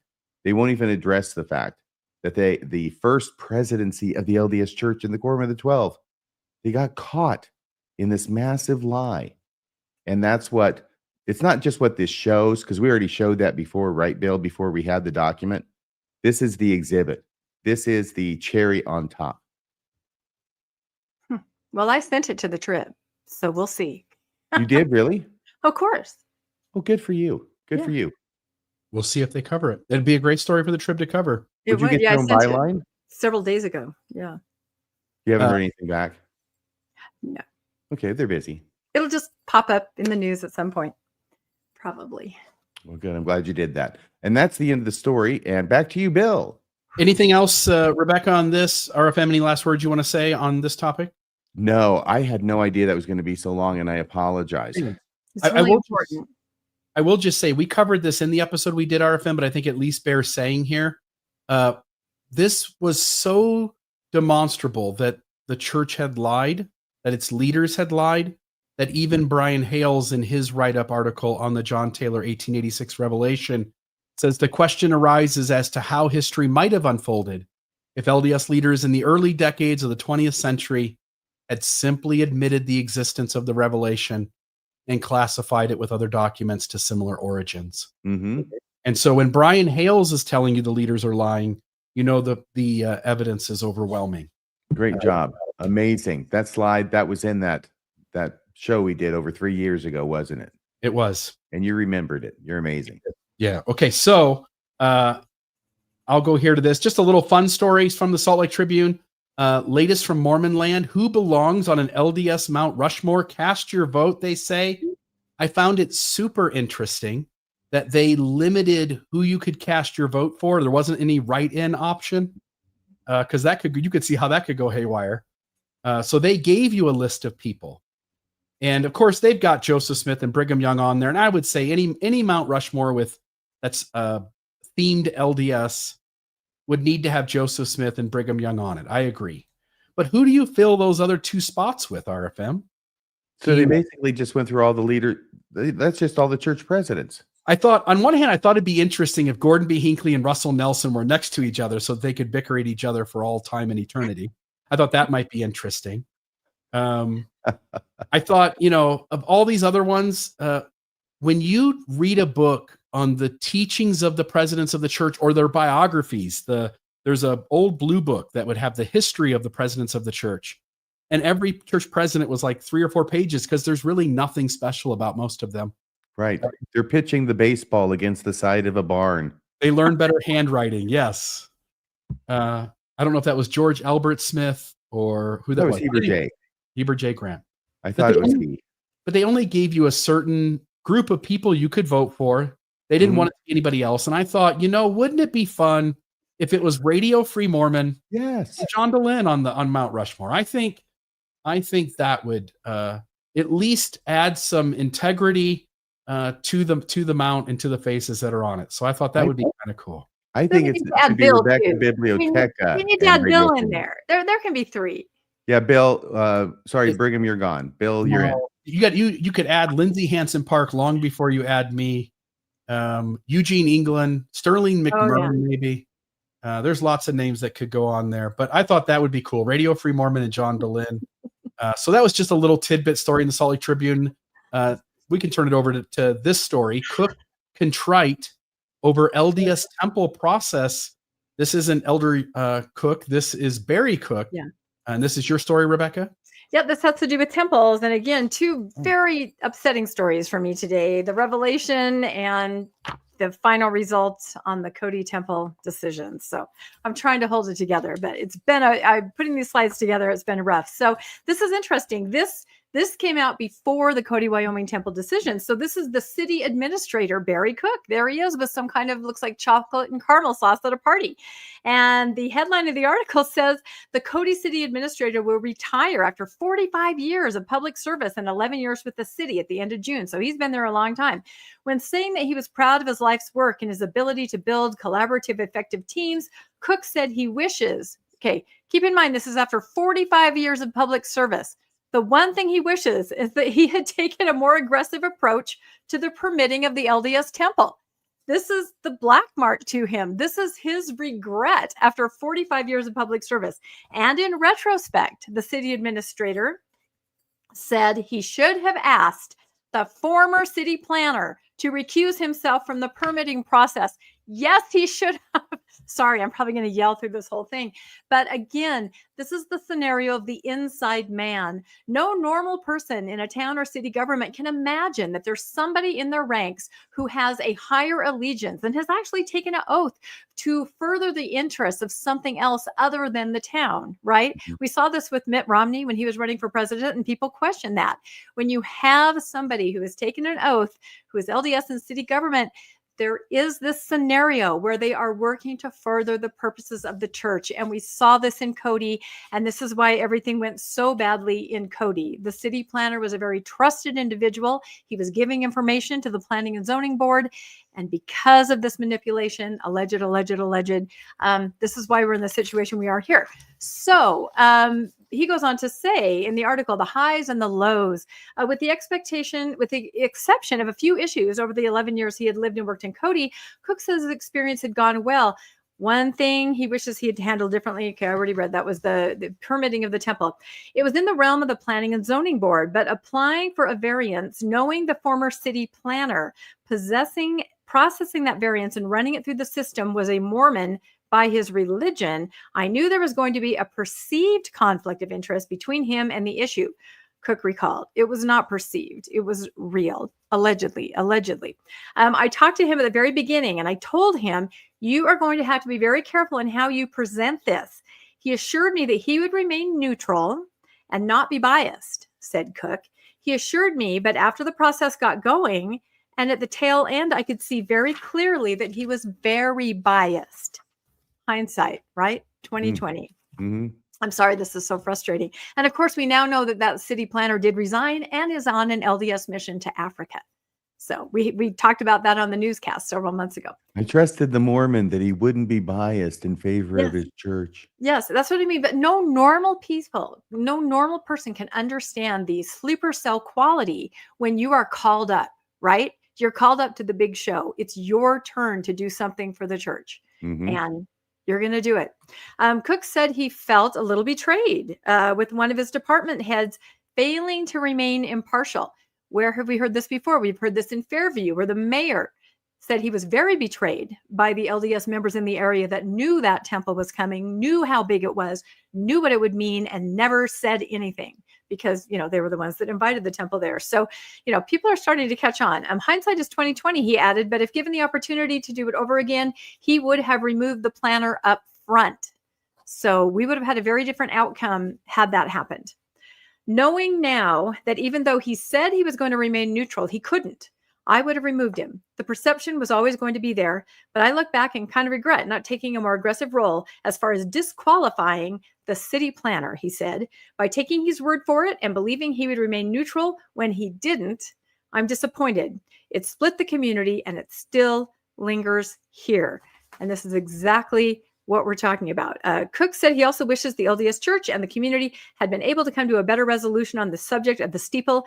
In Tucson, Cook says there's a temple with a rounded dome. A lot of people bring this up, beautiful blue dome, and wishes that design could have been considered in Cody. So this article comes out about this gentleman's retirement and how, looking back, he can see kind of step by step what happened, that someone within city government was working for the interests of someone else and not the city government. So interesting. Hindsight's 2020. There's nothing he can do. Any quick comments on that?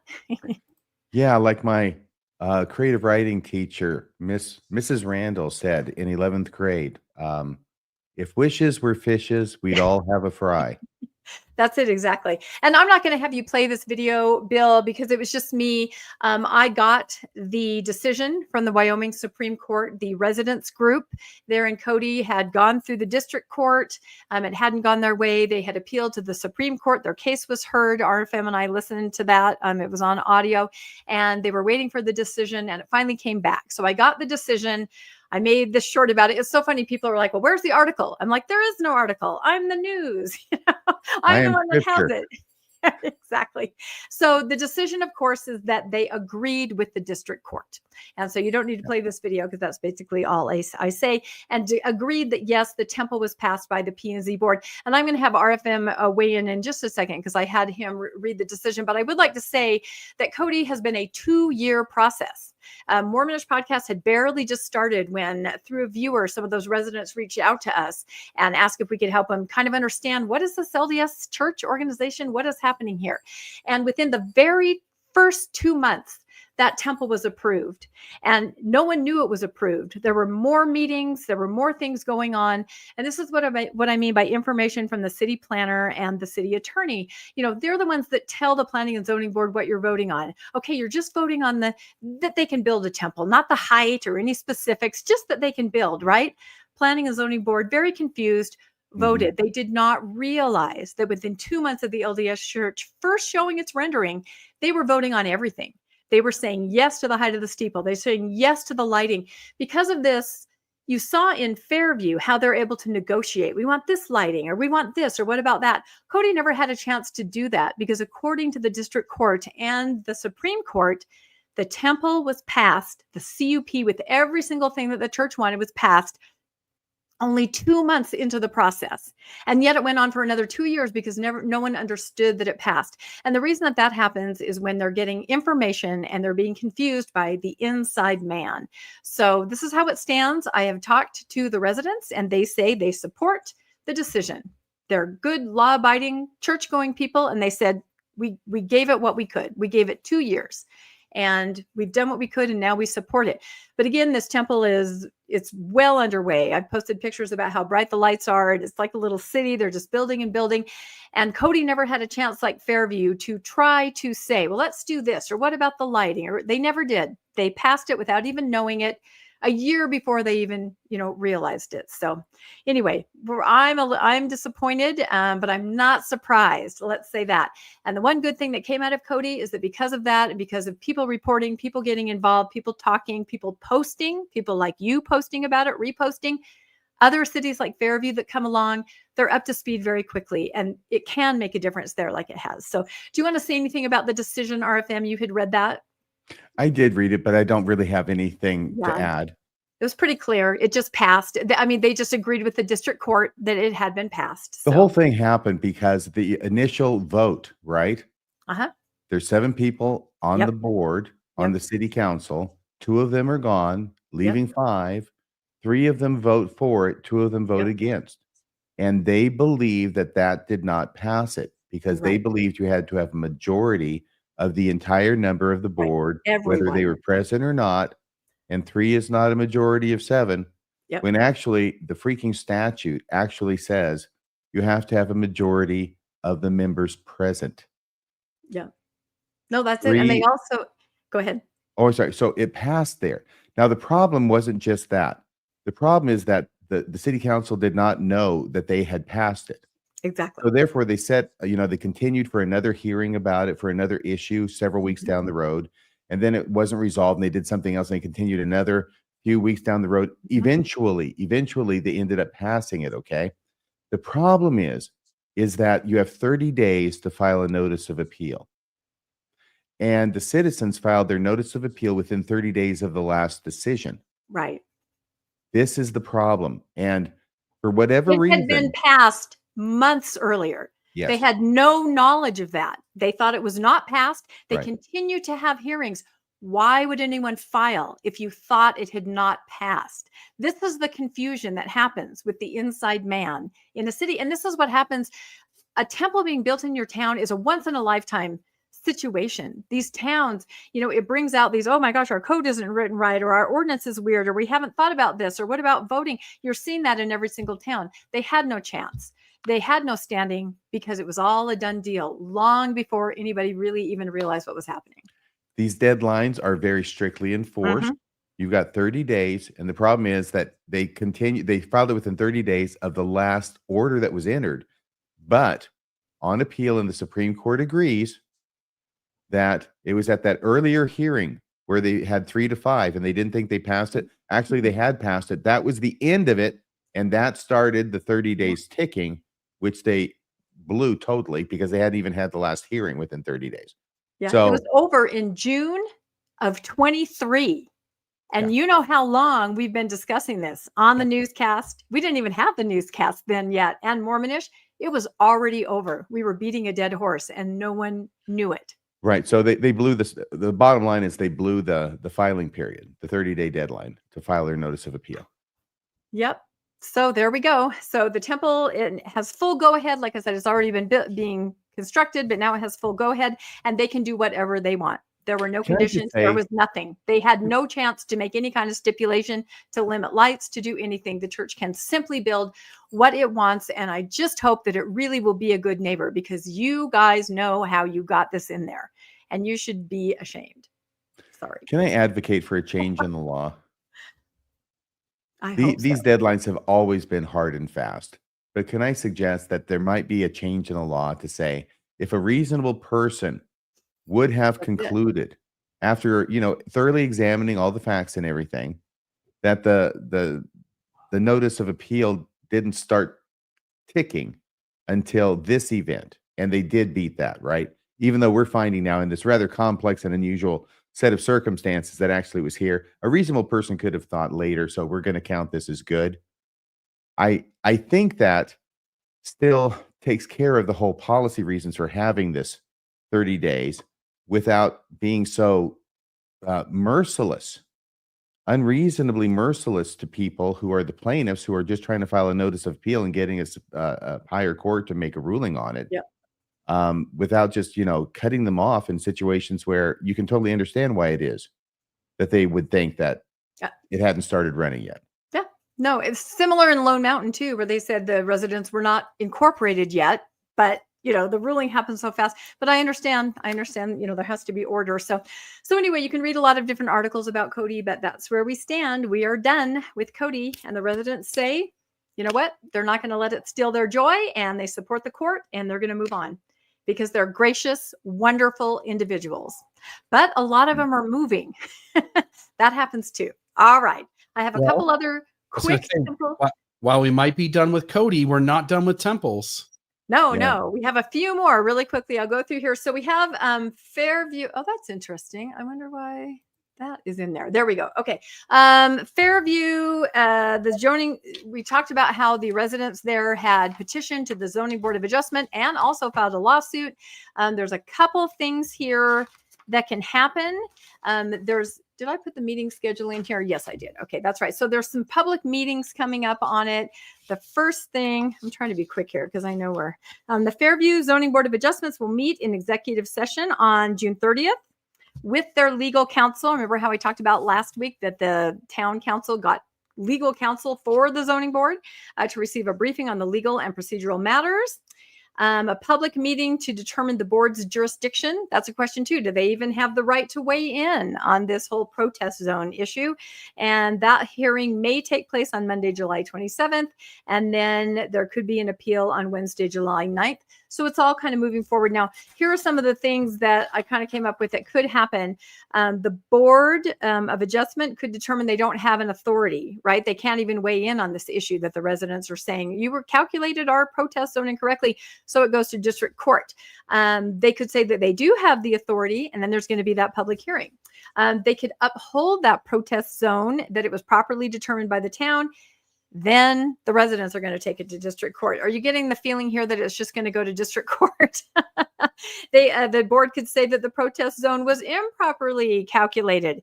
If that happens, the council could actually have another vote on the temple. That would be interesting. Or the town could appeal the decision to district court. Or I guess number 5 could be the church could just say, I've had it, and decide to sue. So I feel like it is going to go to district court. RFM, do you think I'm right in that assessment?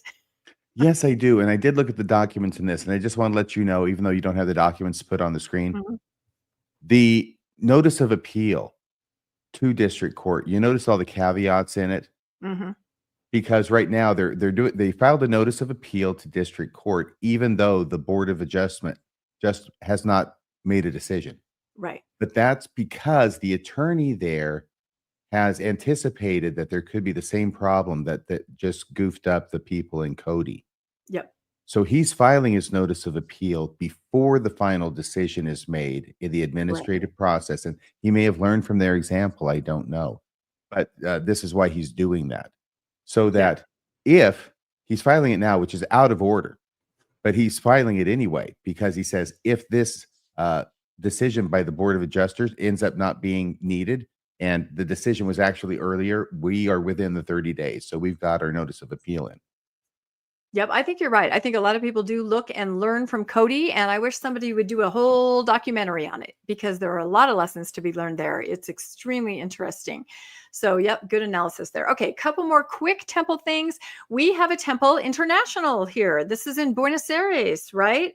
And somebody sent this to me. It's an article. They translated it for me. It's in a very well-known newspaper there. And it says there seems to be, this is a synopsis of the article, there seems to be a situation brewing involving the construction of a new LDS temple in Buenos Aires. The official rendering was just released. That's the first time most people hear about it or know about it. And then boom, it's in the paper, or residents start to gather. The proposed temple is in the heart of the city. It's very tall, and it's very close to a Catholic church and a secular monastery. This is an operating monastery. Isn't that interesting? A temple right next door. I'll show you in the next slide. It's really close. The chosen construction site has archaeological value and may have human remains buried there. That's interesting. The conflict is already in the news with community opposition joined by the local Catholic archbishop. The locals want the location to just be a park, a green area for the community. So here's a rendering, this gigantic picture of the temple. They are going to put gardens around the temple, landscaping like they always do. So they're saying that'll be a benefit to the city. You can kind of see there the location there. This is the rendering here. There it is. There's the green space. And at the top of the temple, you can see the monastery and the Catholic Church there. So, oh my gosh. So the human remains buried there. This could be like Poltergeist 4. It actually could, although we do have. They'll have the swimming pool scene down in the baptistry. I should have put that in there. Although we do have the ability to baptize for the dead. So I don't know if that would, maybe it's a win-win. I don't know. But interestingly, it reminded me of an episode we did about another temple in Brazil with somebody who was working on that project. And he says there are parallels there. An alliance with the high Catholic officials while throwing the local parishioners under the bus. This is what happened in this situation. Archaeological value, where, you know, they're able to somehow work with the State Department and say, oh, no, we don't care so much about that. Go ahead and build. The loophole of putting in a 60% area of gardens and green spaces to get it in, and the need to change zoning restrictions and being able to kind of manipulate and work with those governments there. And then he also says the timing when Argentina happens to be under a non-liberal regime, a neoliberal regime, favorable to U.S. interests. So we'll have to keep an eye on that. But the point is what they're doing here in the U.S. with temples, it reaches a high government level in other countries, in some places. It's pretty interesting. And it's hard to get information on that because it's, you know, it's clandestine. Another temple in the news, the church has just bought 46 acres in Hawaii, in Maui area, to build a temple for $20 million. And 46 acres, that says infrastructure and apartments and homes and things like that. Something. There's got to be something there. But the person who posted this says, I thought this was great. Having lived on Maui, I burst out laughing when told the Mormon church was going to build a temple there. Do the math. Are there even 500 recommend holders in Maui? Oh, yeah. LDS Inc. is building for visitors to attend after a day at the beach. That's my next slide there. And that's true. We have those destination temples. We have Rome. We have Paris. We have new temples in the UK. And I've seen ads for cruises where they're going to cruise around and drop you off to go to the temples. So that's my imagination there, where there's a temple right on the beach, right? You can go to the beach and then you can get in your temple clothes and go do baptisms for the dead or something. That is costly virtue signaling.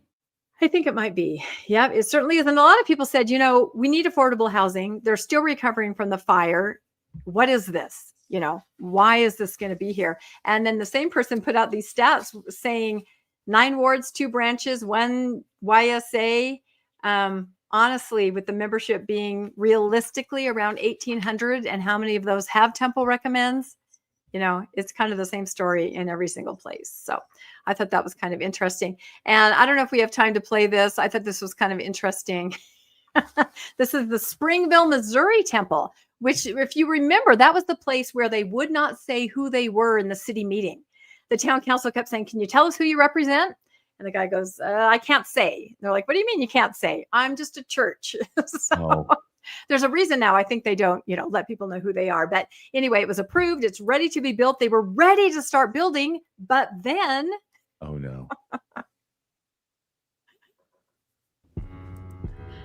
Today I learned what it takes to stop construction of an LDS temple, and the answer is bats. That's right.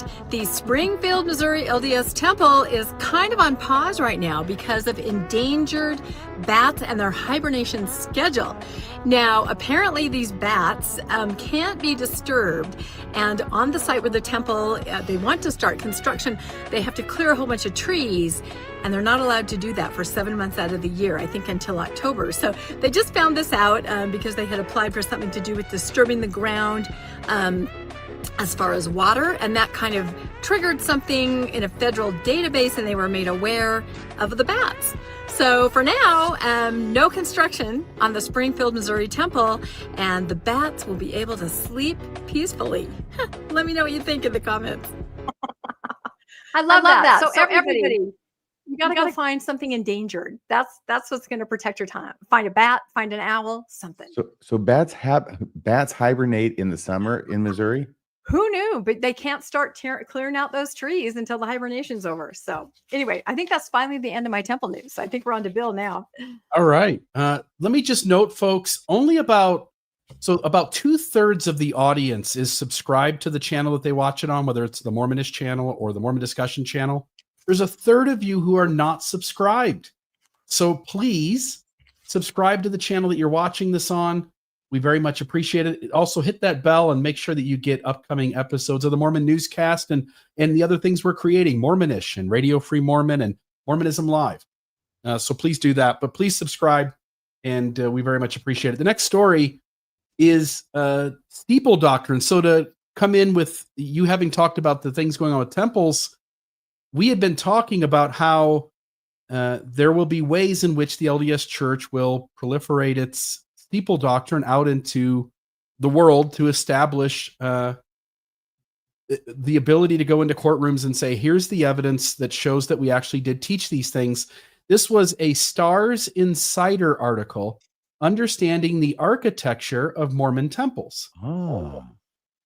So here's what it starts off with. Mormon temples are some of the most recognizable religious structures in the world. Their unique design and symbolism have intrigued people for generations with their towering spires and pristine white facades. They exude an air of both mystery and confidence. But what makes Mormon temples so distinct? Secrets lie behind their imposing walls. Click on to uncover the hidden meanings behind these structures.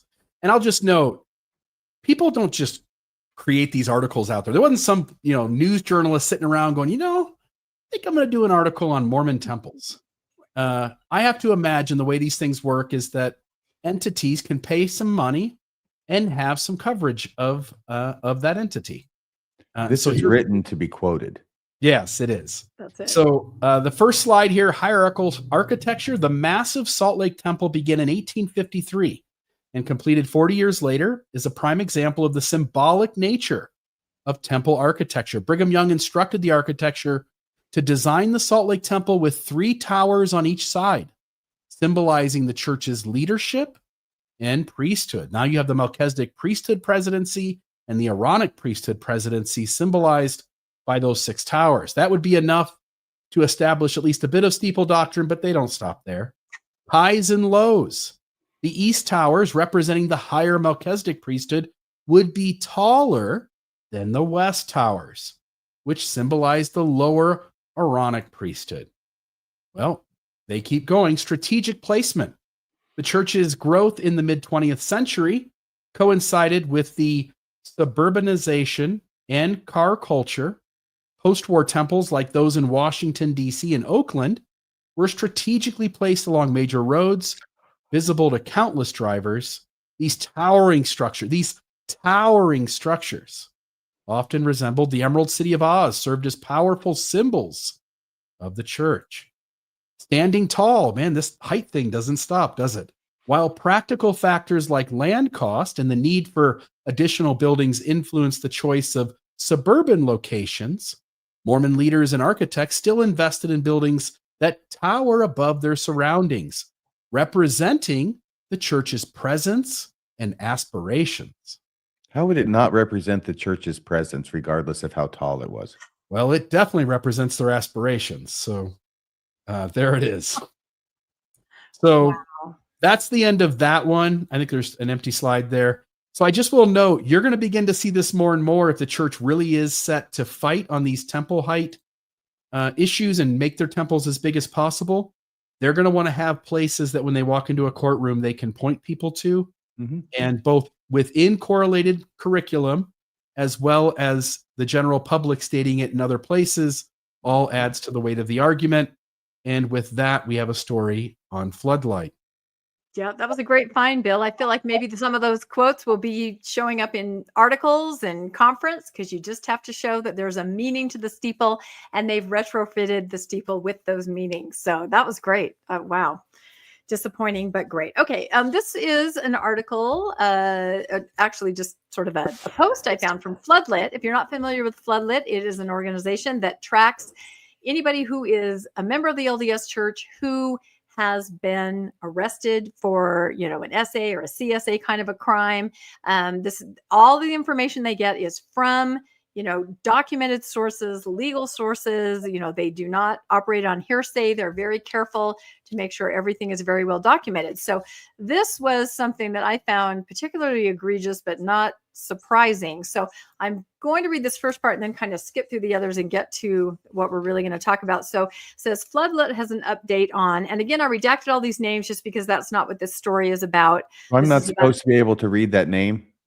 You can read it? Yeah. Everybody can read it. Where? Well, right there. Let me guess. Is it Stephen Boyd? Oh, okay. All right. I mean, it was in the article. That's weird. I can't see it on my side. I can't read it at all. How funny. Okay, we can't see it then. Yeah, all right. That's totally fine. Anyway, the point is that it was not about this perpetrator. It's going to be about the letter that his bishop wrote for him. But yeah, I mean, it doesn't matter. It wasn't redacted anywhere else. I just did it. So Floodlit has an update on this individual, a Mormon member and 1991 BYU graduate. I figured that makes him about my age because I finished my master's in 91. He pleaded guilty on April 7th of this year to felony enticement of a minor, but the court held the plea in abeyance, meaning that the person can avoid a conviction and harsher penalties if he complies to some terms. So it goes on to talk about what he did. I'll just kind of skip through that very quickly. Basically, a police officer posing as a 13-year-old girl. He, started chatting with him and arranged to meet. They exchanged pictures, this kind of a thing. So definitely he was all on board with this kind of activity, although it ended up being, of course, a police officer that he's talking to. You guys can go back and pause on those if you want to read the details. I don't know. Why do these guys keep doing it? Don't they know that almost everybody on these sites is a police officer? I don't understand that. I'm not laughing at what he did. I'm just laughing that every one of those you can see Boyd, B-O-Y-D. You know what? It's fly. The name is out there all over the place. I was just trying to make it so it wasn't so overtly about the person, but that's really funny because I literally can't see it. It looks completely solid black to me. I mean, maybe you need to go to the eye doctor. Anyway, on May 20th of 2025, the plea in abeyance took effect for 3 years, during which the individual must be on the Utah Sex Offender Registry. He was ordered to serve 90 days in the Utah County Jail, and he was given credit for 7 days. He is to report by June 2nd at 5 p.m., so I'm assuming this has already happened. If he complies with the terms of his plea in abeyance, he will not be convicted and will no longer be required to be a registered sex offender. Floodlit has seen similar cases where criminal convictions of guilty pleas were expunged in Utah. Expungement would mean the court system would treat a perpetrator as if the alleged crime was never prosecuted, and a search for criminal records would come up empty. Do you want to say anything about that before we get to the next slide, RFM? Just so everybody understands, maybe explain what a plea of abeyance is. Just if he's good, if he does what they say, they're going to kind of expunge his record and it'll be as if it never happened. Oh, what? What this looks like to me is that they're basically continuing the matter for 3 years, having him go to jail. But he can't do a sentence. I mean, you have to be convicted to do a sentence. I'm sure they have some kind of creative way around it. Right. But they're continuing this for 3 years under conditions. And if he complies with the conditions, it will be dismissed. That's how I read it. Right. So, I mean, this is standard, but what was unusual here, or maybe not so unusual, unfortunately, and I'm going to have Bill or RFM read this. This is a letter written by the perpetrator's bishop. Another one of these. When will they ever learn? When will they ever learn? And it's interesting because I looked the bishop up. Oh my gosh, that means that everything I blacked out you can see. It's totally fine. It's on record. It's too small for me. I was trying to be, I was trying to be less overt. Anyway, his bishop has been in his position since August of 23, and this crime happened in November of 23. So he has been, he's been there all along. He's been the bishop of this individual. So RFM, do you want to read this? This is a letter from the bishop to the judge, basically pleading that he be treated lightly. This is a guy who was on his way for a meet and greet with what he thought was a 13-year-old girl. Yeah. Okay. Yeah. And the details are pretty sketchy. If you want to scroll back, you guys can all read them. But, it's exactly that. Pictures and determining, how old are you? And can I pick you up from school? And, it was pretty horrific. Yeah. They have to meet all the elements of the offense. Yep.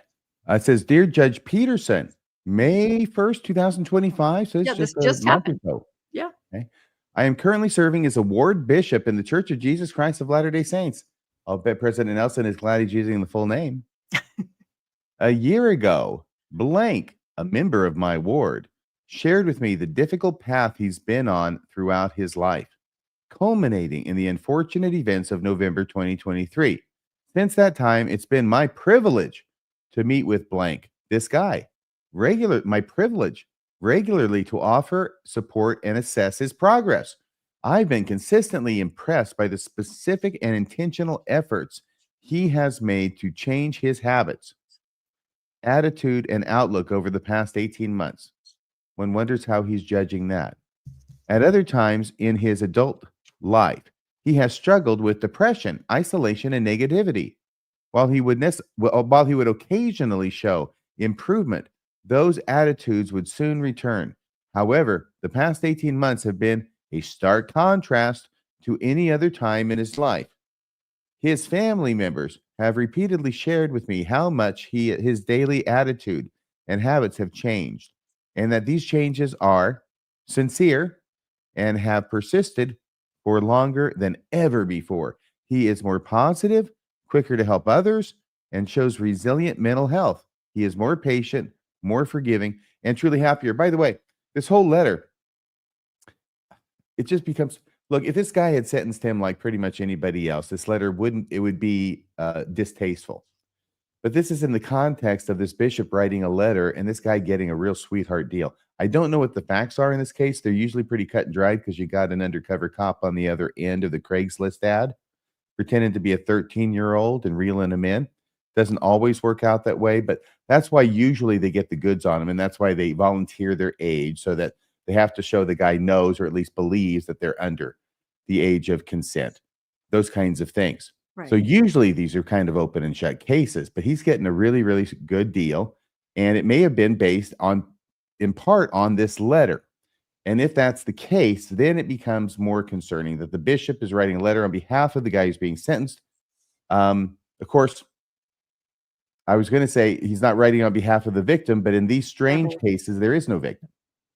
In this case, but I've never seen a church leader land on the side of the victim. Right. Even when there are victims. Even when there are no victim, it's because this is a fictional 13-year-old who's created by the law enforcement in order to reel in people like this.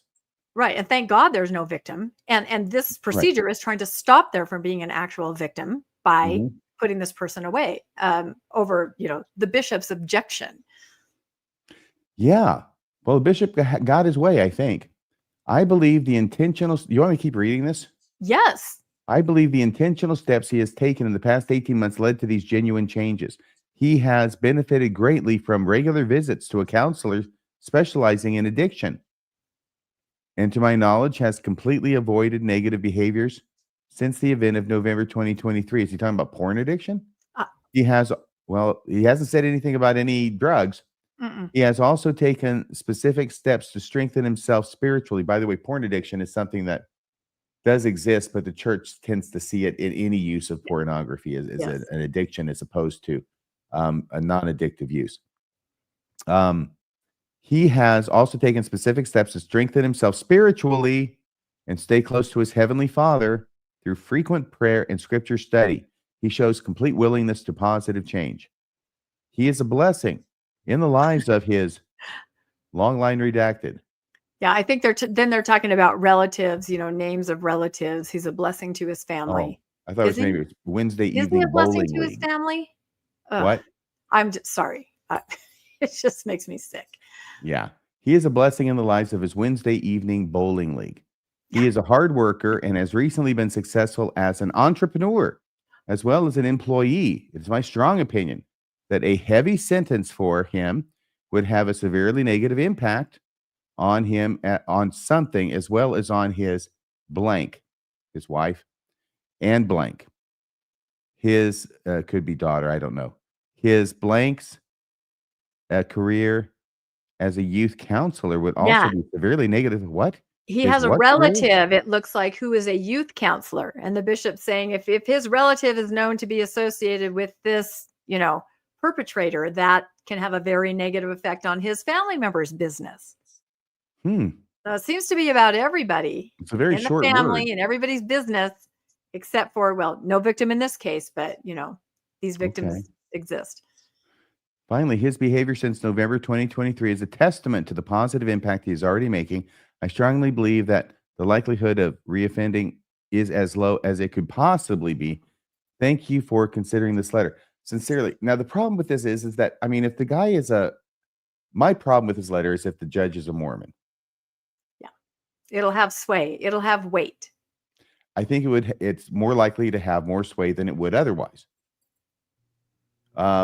So he gets a really good deal. And this letter, how'd you get a hold of this letter, by the way, Rebecca? Great reporting as usual. Yeah, Floodlit had posted it a while ago, and I was kind of keeping it on the back burner, but I just thought, there have been so many cases like this lately, and I, off the top of my head, can think of several more people I know personally, even when the church landed on the side of the church, even as far as like walking into court and family members seeing church representatives sitting on the side of the perpetrator, not the victim. And I don't know what that's about, but I just thought this was, and I don't know what the profession of this bishop is. I could probably look it up, but, is he qualified to say he has such a little chance of ever reoffending, or, he's a blessing, just the verbiage. But you're right. It completely, I think, could manipulate the court system here in Utah. So anyway, I just thought, and then Floodlit goes on to say, Floodlit has obtained dozens of similar letters from Mormon bishops and stake presidents to judges in support of men who were convicted of sex crimes, including child sex abuse. To date, we have not seen a single statement in any of these letters expressing sympathy or support for the victim.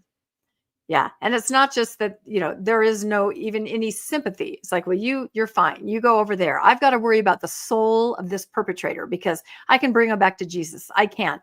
They just have absolutely no sympathy or support for these victims. And then again, it says, if you have any information about this case or his history in the Mormon Church, please reach out to Floodlit. If you guys haven't gone on floodlit.org, it's really interesting. They even have, how the church has indexing? Floodlit has indexing where you can go through records and you can input them in a way, that they can be searchable. And so there are tasks that you can do for Floodlit to help in this, just to have the information in one place. So I don't know, any thoughts on this bill? I know it's unpleasant, but I thought, here we have an actual letter. This is how they think. This is what they do. Somebody said it in the comments, but it's so true. I've lived it. You tell the truth, you get excommunicated. You sexually assault people, you might get a recommendation letter from your bishop. It's insane what the church and its leaders, local and higher up, make space for in terms of a lack of ethics and morality, and what they punish people for. It just makes no sense unless the end goal is simply to perpetuate a falsehood and abuse. Yep. That's all I have on that. Let's move on to something more positive, shall we, Bill? All right. So real quick, we've done updates on this before, so I won't spend much time on this, but Deseret News had an article. Tad Walsh, who is one of my two favorites, Scott Lloyd's the other one. They're my two favorite journalists out there covering Mormonism. Tad Walsh just did an article where they talked about now the hymn book has its next edition of hymns. 11 new Latter-day Saint hymns include the classic Still, Still, Still. You remember that one, right, RFM? Still. By the way, I got banned from the Mormon Dialogue and Discussion Board because of Scott Lloyd. Oh, yeah. What did you do? Technically, it's because I called him a hack, but I still blame him because he is a hack. He is a hack. There's also new songs like I'm a Pioneer Too.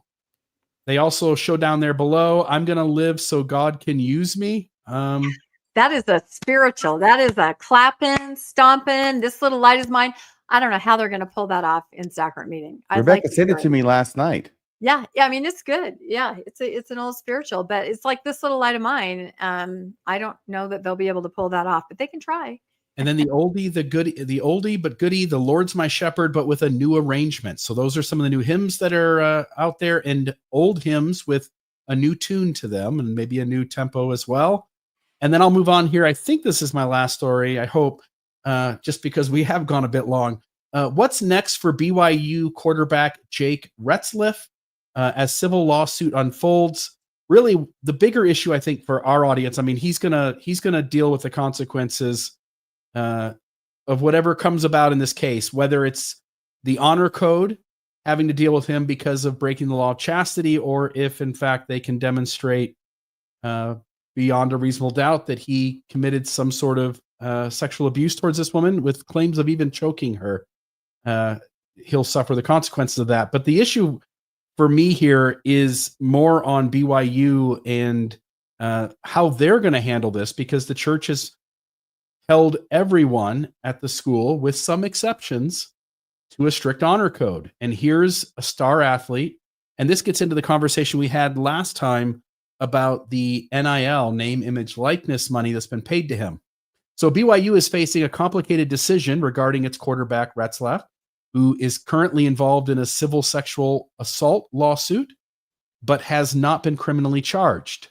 The school must weigh whether to let him continue playing while the legal process unfolds, or to sideline him in light of the serious allegations. If BYU chooses to cut ties before the case is resolved, it could trigger legal and financial consequences, especially around the 7-figure name, image, likeness deal that Retzlaff has signed with Universities Collective. The NIL contract obtained by the Salt Lake Tribune contains a morality clause, allowing BYU to terminate the agreement if a player's behavior, once proven, brings disrepute to the school. Legal expert Anderson explains that while such clauses are typical, the contract's requirement for actual proven conduct could complicate matters. If BYU moves to void the deal before the civil case is decided, Retzlaff could sue, claiming wrongful termination.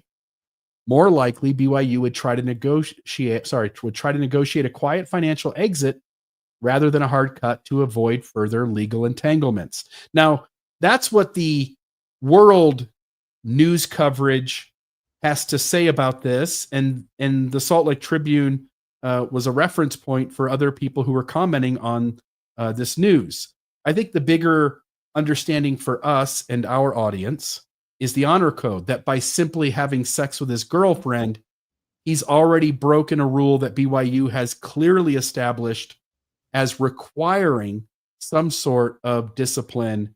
And many people at BYU, under the same incident of having broken the law of chastity, again, I'm assuming the most innocent interpretation of the data, because even that breaks the rule at BYU. So what makes BYU's situation unique is its religious affiliation and accompanying honor code, which may lead to administrators to take the allegations more seriously than secular institutions like Texas Tech, which let a player with similar allegations continue competing.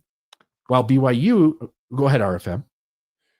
Well, if the NIL contract has it in the language there that it has to be actual proven conduct of action that brings disrepute upon the school, then that could supersede just the basic morality play. I'm sorry, the honor code is what they call it. Yeah. Don't you think that his defense will be it was consensual? I don't know that he said it, there anything happened. That brings embarrassment onto BYU because it breaks the honor code, unlike any other school.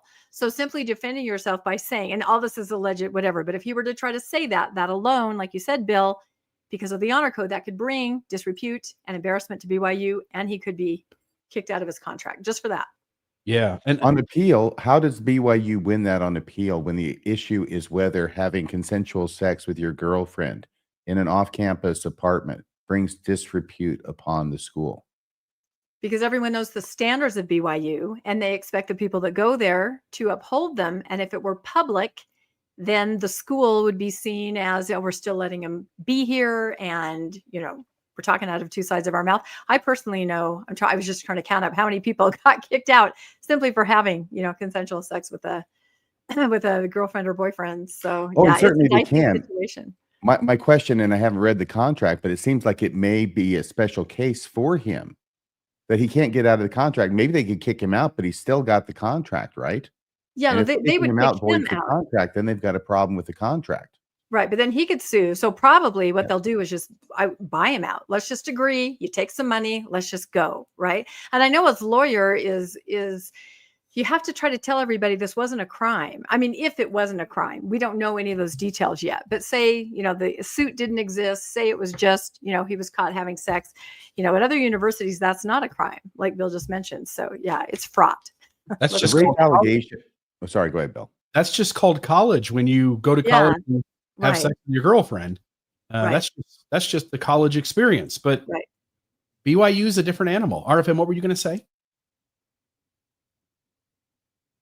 I'm thinking. But again, we don't know the scenario. And we're not weighing in on the civil suit at all. We're just talking about other scenarios having. Doesn't it around kind of. seem like Oh. if?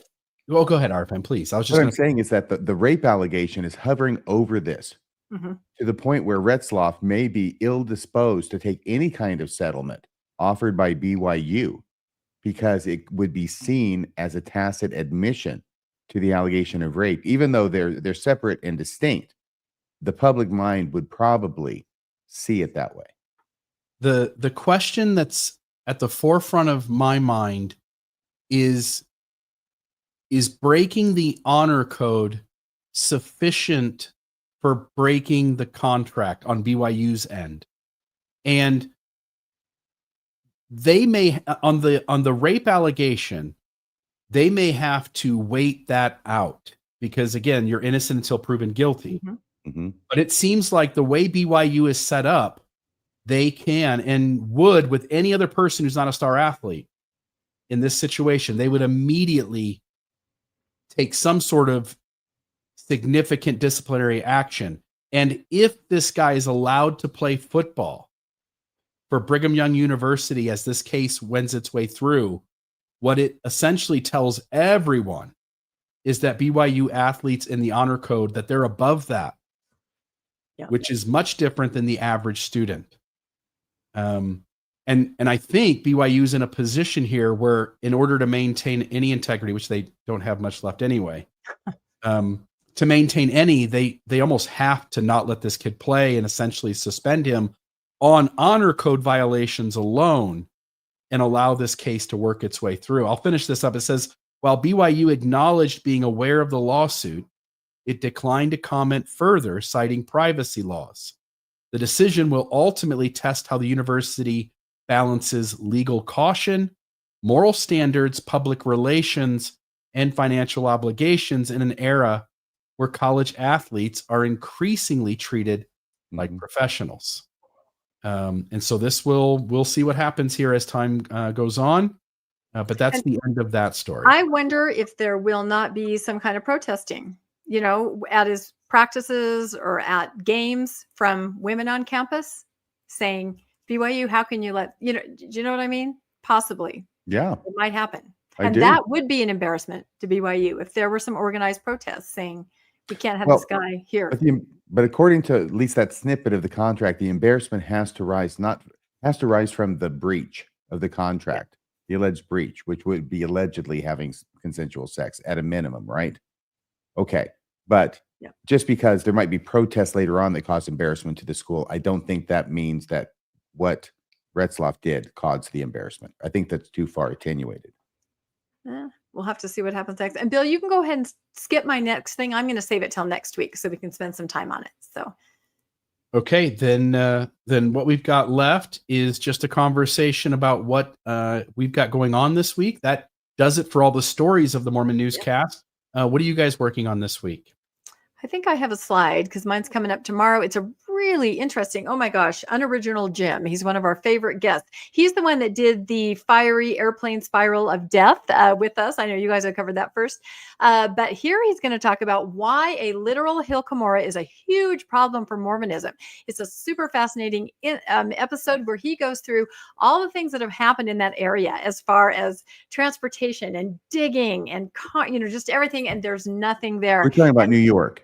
Yes, exactly. Not the real Cumorah down in southern Mexico. Exactly. Okay. No, that had to happen after there was nothing in the real Hill Cumorah. But yeah, it's going to be really how we know this isn't the right Hill Cumorah. There's nothing there. There's nothing there. That's right. But he goes through the whole history of it and why it's such a problem that, for all of us growing up, it literally was the Hill Cumorah. So this will be fascinating. It's on Tuesday night, tomorrow night, 6 p.m. Mountain Time. What's going on Wednesday, Bill? Well, let me grab an image here that will suffice for now to show what we're doing. This right here. So you and I had talked during our last conversation around the missing scroll theory that there was a new Book of Abraham gospel topic essay of sorts, Right. that is completely separate from the original Book of Abraham translation gospel topic essay. It's And the missing scroll. And I don't think you were aware of it. And so Wednesday, we will go through it. And my big question for you and for the audience when we do this, it talks more about the origin of the Book of Abraham, but it covers all the same stuff, is why is there a need for two gospel topic essays that both defend the Book of Abraham with essentially the exact same arguments? And I'll leave that for you and the audience to ponder. You can ponderize it all the way till Wednesday at 6 p.m. When we do Mormonism Live, and we talk about the second Book of Abraham gospel topic essay, which released like a month and a half ago, 2 months ago, but had gone sort of unnoticed by a lot. I know, Rebecca, I think you had made mention of it at some point, so I knew you were aware, but I had not read it yet. And I hadn't either. I thought people were just mistaking the first one for a new one. No, it takes two. Takes two to cover that topic. Yeah. And I went through it over the last few days, put some sections into the slideshow, and I'm really curious to, again, my pressing question, RFM, is why the need for a second essay that covers essentially the same information? So Well, it's a bad idea in the first place if you don't want people reading it. Yeah, to make two of them. You're bound to stumble on it somewhere since You're it's twice not as obvious, right? Twice as likely to find it. So there you go. It must be a big problem that you need two essays to cover it. So there's that little play on the Wizard of Oz here, the man behind the curtain. Anything else, RFM, that you're working on in the upcoming days? Boy, no, I hadn't even had a chance. I'm going to go over those slides tomorrow. We'll look at those, and then I'll see if I can have time to come up with a new thing with Colby where we thought as a premise for a show, and hopefully this is going to work out. To Do you have guys want to mention anything about your event that's only just like a month and a week away? So happy to. I felt like it was wrong to do it on the newscast to promote our. I don't know if I had an event, I would mention it on the newscast. Yes, we may have an event altogether. I say do it. Just mention it. I think it's great. Well, excellent. We have an event August 2nd in Salt Lake City. Radio Free Mormon and I will be at Sunstone. RFM, anything you want to say about the event, or anything you want to add to get people excited for it? I'll be there. You'll be there. That's all. That's all I need to know. No, it should be a lot of fun. It's going to be great. It's a great space that Bill's found. Hope there's going to be great food, and we're just going to have a wonderful time. And The you other have to thing buy is, tickets, right? So you have to go somewhere. You have to find them. It's popped up a couple times for me, but I'm not sure how to get there. yes, I think Rebecca's queuing us. Yeah, I was am. trying to buy some time by sending it over your way. If you'll buy me just another minute, I'll get a link for it. He's And going to get another link for it now. Can I you just guys say already something did about this. You did this in St. George, and the feedback was incredible. Like it was amazing. it? Was like amazing. By the way, to continue the thought, I've been working with Colby. It's in the initial stages. Hopefully, we're going to have a show about teaching everybody about the most common logical fallacies, and then saying the names, what they are, and then giving examples from Mormons who have violated those logical fallacies. So it would almost be like if we put them all on playing cards, it would be like an author's deck, except it'd be a Mormon apologetics, a Mormon logical fallacies deck. Is that the link there? That's There the it is. link. August 2nd, Salt Lake City. It's at the Boys and Girls Club building there in Salt Lake City. There are 60 tickets total. We're already at 16 sold. And I'm just telling you, knowing how the first one went, starts off a little slow, and then suddenly within a couple of days, all the tickets are gone. So if you want to go to this, check your calendar, make sure you're available that day. If you're going to be in Salt Lake City for Sunstone, we're going to be there too. I'll be doing something to Sunstone on Friday. RFM has got a session on Saturday, but then Saturday evening, 5 p.m. to 10 p.m., we're all going to hang out together. And if you want to grab your ticket, dinner is included with that. And anything else you want to add to that? Otherwise, I've said it. That was it. That was it. I think that We've announced ourselves out. Did you have anything you wanted to add to that, Rebecca? Nope, I think it's fantastic. I'm going to go try to get a ticket because, I never get to just hang out with you guys, just hang out. I have to buy a ticket. So Well, things are underway for us to have a special event. But it would be fun. I would love to have a newscast panel event. That would be fun in we person. might even do it on a Monday night and broadcast the newscast live with an audience. That That would be is cool. something to look into. I would love that. Let's talk Thank about you. it. Let's figure it out. Thank you. That would be the Awesome. 4th, I think. Yeah. August 4th. Yeah, that would like right after Sunstone that Monday. Let's do it. That would be the Monday. Well, I want to say thank you to both of you. Thank you for all the work you guys put in covering the news in this arena of Mormonism. Thank you to all of you who join our show to be part of the newscast. We appreciate your comments. Please leave your comment in the chat, whether it's when you're watching live or whether it's afterward. Leave us your comments. Let us know what you think, which stories impacted you the most, and what things you'd like to see us cover in the future. If you see a news story, please do go on our Facebook page and you can post a comment there about whatever news you're seeing to make sure it's on our radar. Otherwise, we'll see you next Monday at 6 p.m. for the next episode of the Mormon Newscast. So long, everybody. That's a wrap for this week's edition of the Mormon Newscast. We appreciate you tuning in and sharing this time with us. Keep the conversation going and stay informed on all things Mormonism. Until next week, wishing you peace and joy. See you next Monday at 6 p.m. on the Mormon Newscast.